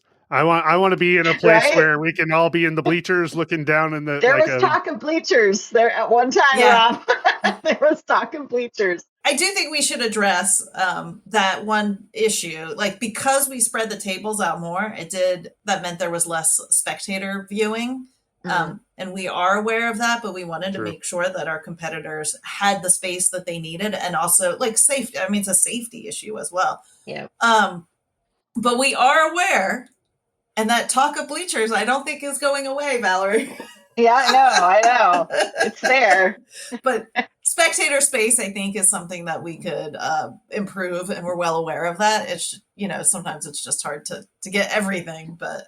No, it's true. And I think your bias is in the right direction, but you're right that as a spectator, like as a person who loves to watch competitive jigsaw puzzling as much as I like to compete in it, maybe even more so, it is challenging to be able to watch. I've yet to see a competition that does it really well, especially on site, because you want to, like as a spectator, you want to see the people who are in the front. And you also want to see your friend who's competing somewhere else. And in a giant floor like you guys had, you guys have the high performers as far away from the crowds as is possible because it makes it easier for the coordination of tracking them and that sort of thing. But also it's hard to look all the way across and see your friend and look across and see another friend and that sort of thing. So I do think I would personally love to see a more a next iteration that allows us to treat it more like the evolution of sport, right? Sports are competed by a subset of people and enjoyed by a larger set of people. And I would love something that facilitated us larger sets of people to be able Yeah. to watch. All I can say about Atlanta is it will be a bigger space, but it will not be the Mercedes-Benz Stadium. Anything else we want to talk about before I sort of start heading towards close here? I mean, I think the biggest thing that I would just want to say is like, can't thank the volunteers enough for all the time and effort that they put in. And we had some people that were there like the entire weekend. It was just amazing, you know, and to build those relationships. So I said, we don't get to hang out with the you know, the community so much, but the volunteers we do get to see, and just so grateful for all of them. And obviously also Ravensburger. I love how seriously that they take this. Like, we want to make sure no one sees the puzzles, but they're worse than we are. I mean, they had someone sitting in that room, just kind of making sure that they knew who was coming in the door. And so just the you know, we've built a great relationship with them, and I hope that relationship continues. And I think they feel the same way. And when we see each other, you know, sometimes it's once a year, you know, I think we're all really just love getting together, and we think it's a great event. So, yeah, those are the few thanks that I want to give that I was just super excited about. And also, like, everyone did amazing. I'm really happy about that. Couldn't be prouder of like how well the puzzlers did. And, you know, it was a little bit more intense, I think, this year. So it was interesting to see kind of the nerves that were out there, but really proud of how everyone did, and, you know, happy for the success of everyone. What is your perspective on the level of competition and how that's changed over time? I mean, I can speak to that a little. I do think that with more viewership on, you know, live streams and just more people in the room and more spectators. And this year we were at AwesomeCon, and it was a whole another thing of like, there were a lot of just AwesomeCon goers that were curious and coming in to like check it out and spectate and stuff. And I think, you know, your podcast and other content that's like out there in the milieu, you know, and there's puzzlers who are consuming a lot of that, and they're very into speed puzzling. I think all of that sort of starts to increase the pressure that some people feel. You know, I think maybe when it was a smaller community and it wasn't as big of an event, you know, you'd have an individual final and people would be a little nervous, but it wasn't, you didn't feel like all eyes on you as maybe much as it can feel like that now. And so I think too, as we've grown as an organization, and you see people from other countries are much more aware of us in the US now too, and like watching our live streams and paying attention to our events. I think that you know, that international community that's formed creates a pressure in itself too, of like people who, you know, we often hear from puzzlers, they go to Worlds and it kind of is a little like, oh wow, like this is a whole new level of intensity. And I think that nationals brings that as well. So people maybe are used to going to a library contest, or, you know, going to Jonathan's events, and it still feels like a kind of cozy group, and it's small-ish, and it's more like, you know, almost everybody in the room kind of thing. And then you come to something like this and it's literally hundreds of people watching. And so I think that it has made it a more tense kind of event for some folks. I still think the pairs and teams helps to alleviate some of that pressure. And so I think it's interesting the number of puzzlers I talk to that say, well, I love doing pairs and teams, but then they're like, but the individuals, you know, they really feel that pressure from that. I'm that way. I don't particularly like doing the individual rounds, because and it's not even a sense of pressure I feel from other people watching. It's also just that I don't want to disappoint myself. I don't want to come here and do like way worse than I do in my living room. You know, it's like, you don't want to feel like I'm not keeping up, or I'm not even like, you know, performing as well as I know I can perform. So I think that, yeah, it's definitely created intensity for people and strong emotions. I mean, Does that affect do you guys have to accommodate that as part of the board? I mean, not really. I think I hear that more from the community, you know, of just like people all being very supportive of each other and just kind of looking out for each other and just knowing that people are feeling some of those pressures. I think especially for top competitors, it's a thing because they might do really, really well in a preliminary round. And then they come in the final and they're in the front row at one of those tables, and you feel like, oh, I got to do as well as this person sitting right next to me. And it's just a lot.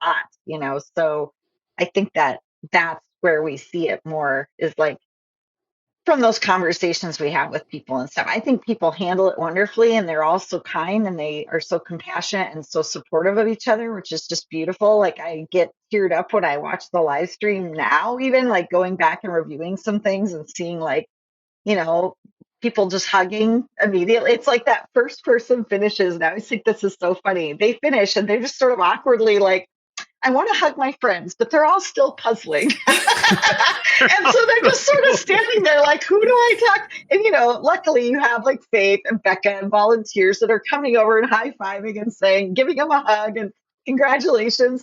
But the minute that second puzzler finishes, you see them run to each other and give each other a hug. And it's like, we just did this thing together and it was lovely. And now we get to celebrate. And so I think that's, that takes away some of that pressure, but people still feel it. But I think, the community being as it is, it makes it a really lovely experience regardless, I think. I feel like Faith needs to be the designated first place hugger, though. Like if that's the problem, we need somebody to be like, okay, I'm going to come in and I'm going to give you a hug when you finish first because you deserve it. Somebody needs to be there for you. So yeah, I think that you would be good at that, Faith. Yeah, I love that. Too. I love that. You're great. Yeah. Yeah. It's hard now to get in there though, because you got all the cameras and then you have the judges. Oh and man, you're like, you were not kidding. I don't want to get in the way, But yeah, that's another thing that feels like it could add to the pressure is that especially in the finals, as you get down to it, and especially if there are two people who are nearly the same, there's just huge throngs of judges and camera people all crushed down in that same space. Yeah, it's a lot. We get it's a lot of pressure. Yeah. But I think that's what you get at a national level competition, Val, I previously cut you off from something and I wanted to circle back to it. And that was going to be my segue into just in terms of like what I'd want to highlight. Obviously, doing the live stream with the likes of you, Rob Shields, was lovely. And I want to shout out all the people who joined me as co-hosts. That was super fun. It's so funny. You had some great people on there. Well, I know. And then what's so funny is I literally don't get to talk to anybody because I spend all day behind that desk. And then when I do get like a 20-minute or 30-minute break, I'm like going to the bathroom, like eating some food or, I'm taking care of business kind of thing. And then I'm right back at the table. And so I don't get to talk to anybody, but that's I love that I at least get to talk to my co-host and then the winners. But I will say too, I want to just say I love when the winners come over because it's just sort of like, oh yeah, I get to talk to puzzlers because I'm spending all day not feeling able to interact really. And it was so much fun this year that we had some new names in the mix. I mean, there were a lot of repeats. We're going to see Jean and Kathy over at the table. We're going to see Kelly Walter and Andrea Pang and Tiffany, and some of those names that we know and love, but it was really fun to meet Hannah Doyle, Hannah Siegler, Grayson. Just love talking to them. It was a lot of fun when there were some new people coming over. Matt Netlow. I love that I got to meet him in person because, I've seen his name on the leaderboards and such. And so it was just super fun to have him come over. So for me, that's a highlight. And the whole crew is amazing. And Misty, my niece, who helps with that. And it was just super fun. And I just realized we have not shouted out Lacey from Ravensburger. And Lacey probably did the most of anyone because she is the person who runs events for Ravensburger. And she's the one who typically runs whenever they're going to go to a con.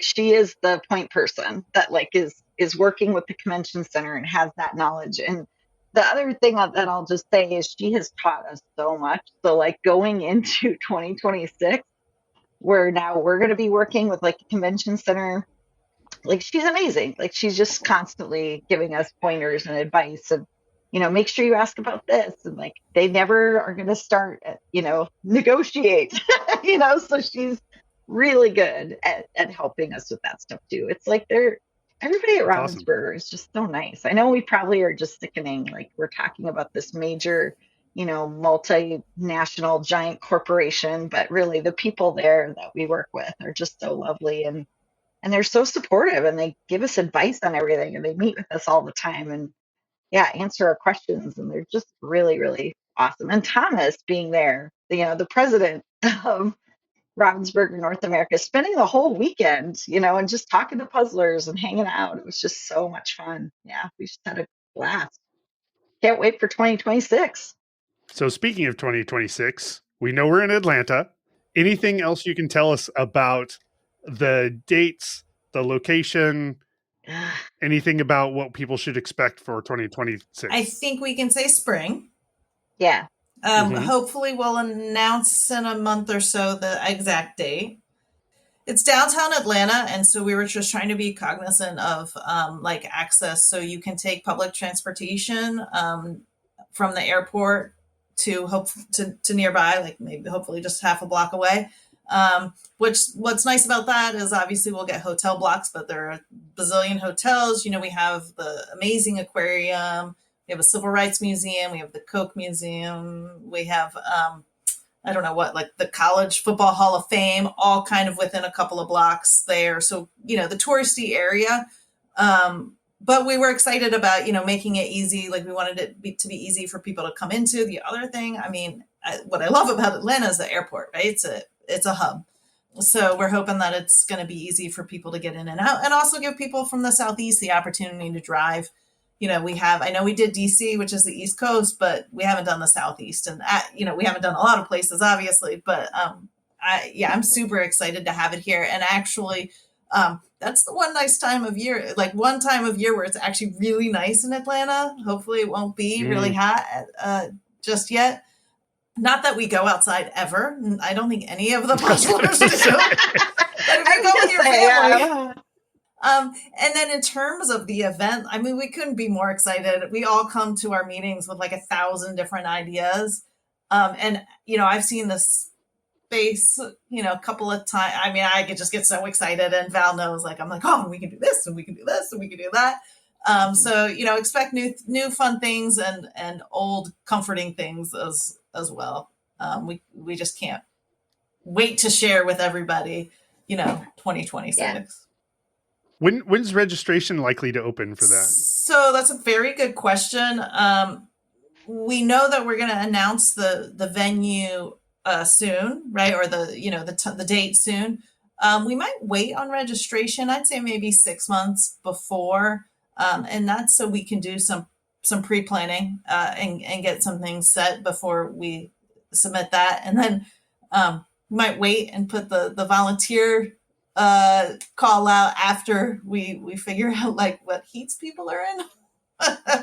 It's another maybe mistake we made this year. But yeah, so don't expect registration to be early. I would say, sometime in the fall.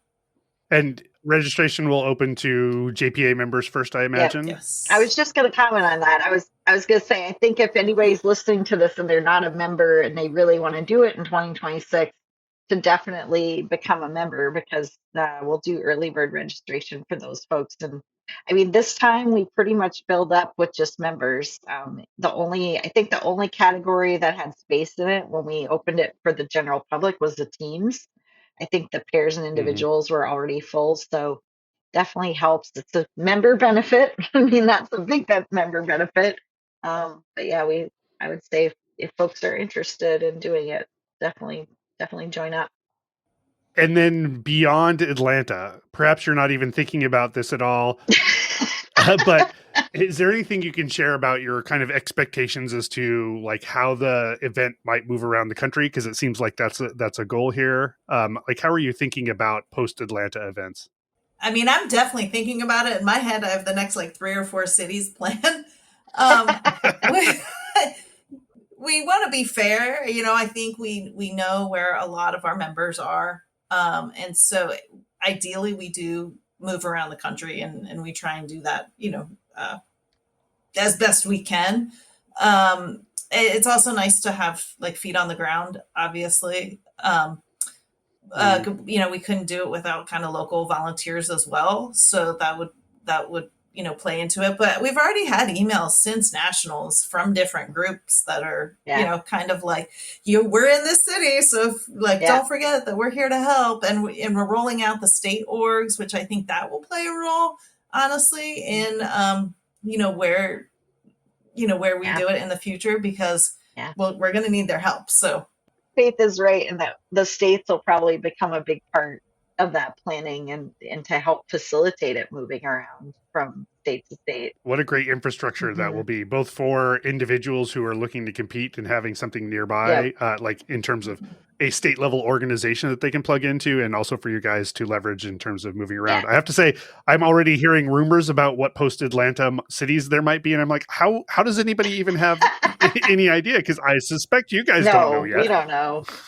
I will say we are going to send out like a big recap. We're actually working on that now to all the participants. That's just going to be like a survey so that we can get their feedback and their ideas, and then, just kind of highlight all of the winners and all the things that kind of took place, and get people excited, for the next one. All right. You guys have already given me a huge amount of your time, which I deeply appreciate. Valerie, where can people find more about you if they want to keep track of your comings and goings and maybe secret leaks about what the future might? I am not super active on social, which seems strange. I probably should be. I'm just on Instagram under like Valerie_Coit or something. I think it's not super. I don't have a puzzling identification that's like separate or anything. Faith is Faith the Puzzler.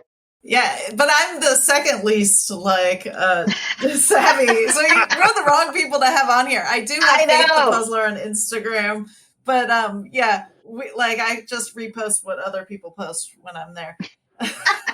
All right. Well, maybe you should tell us what the official Instagram is for the USA JPA. Oh, yeah. Ooh, do we USA know? Jigsaw. Even at USA Jigsaw? No, yeah. It's all USA Jigsaw.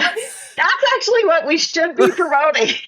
We should be promoting USA Jigsaw. Yeah. I often say I'm like the worst board member. I don't know what's in the newsletter. I don't know about social media. I show up to meetings. I do stuff. You have other jobs. Faith, you're in charge of finances. That's a big thing in itself. USA Jigsaw. That's where we are for YouTube, Facebook, Instagram. Well, thanks again for spending all your time giving me all this great information. I appreciate it. And I appreciate the work that you guys do to make this, all of these things come together and seem so seamless from an outsider's perspective. So thanks a lot. Thank you so much, Rob. This has been an amazing experience. Thank you for having me on. Yes, thank you so much, and for being at our events and doing these recaps and also the preview that you did. It's great, man. I think you're helping to generate a lot of excitement and enthusiasm for our events, which we very much appreciate. So thanks to you as well. Boy, I hope so. Everybody should experience it at least once. Thanks for listening to Peace Talks. You can follow the podcast on Instagram at peace_talks, and you can send email to peacetalkscast@gmail.com.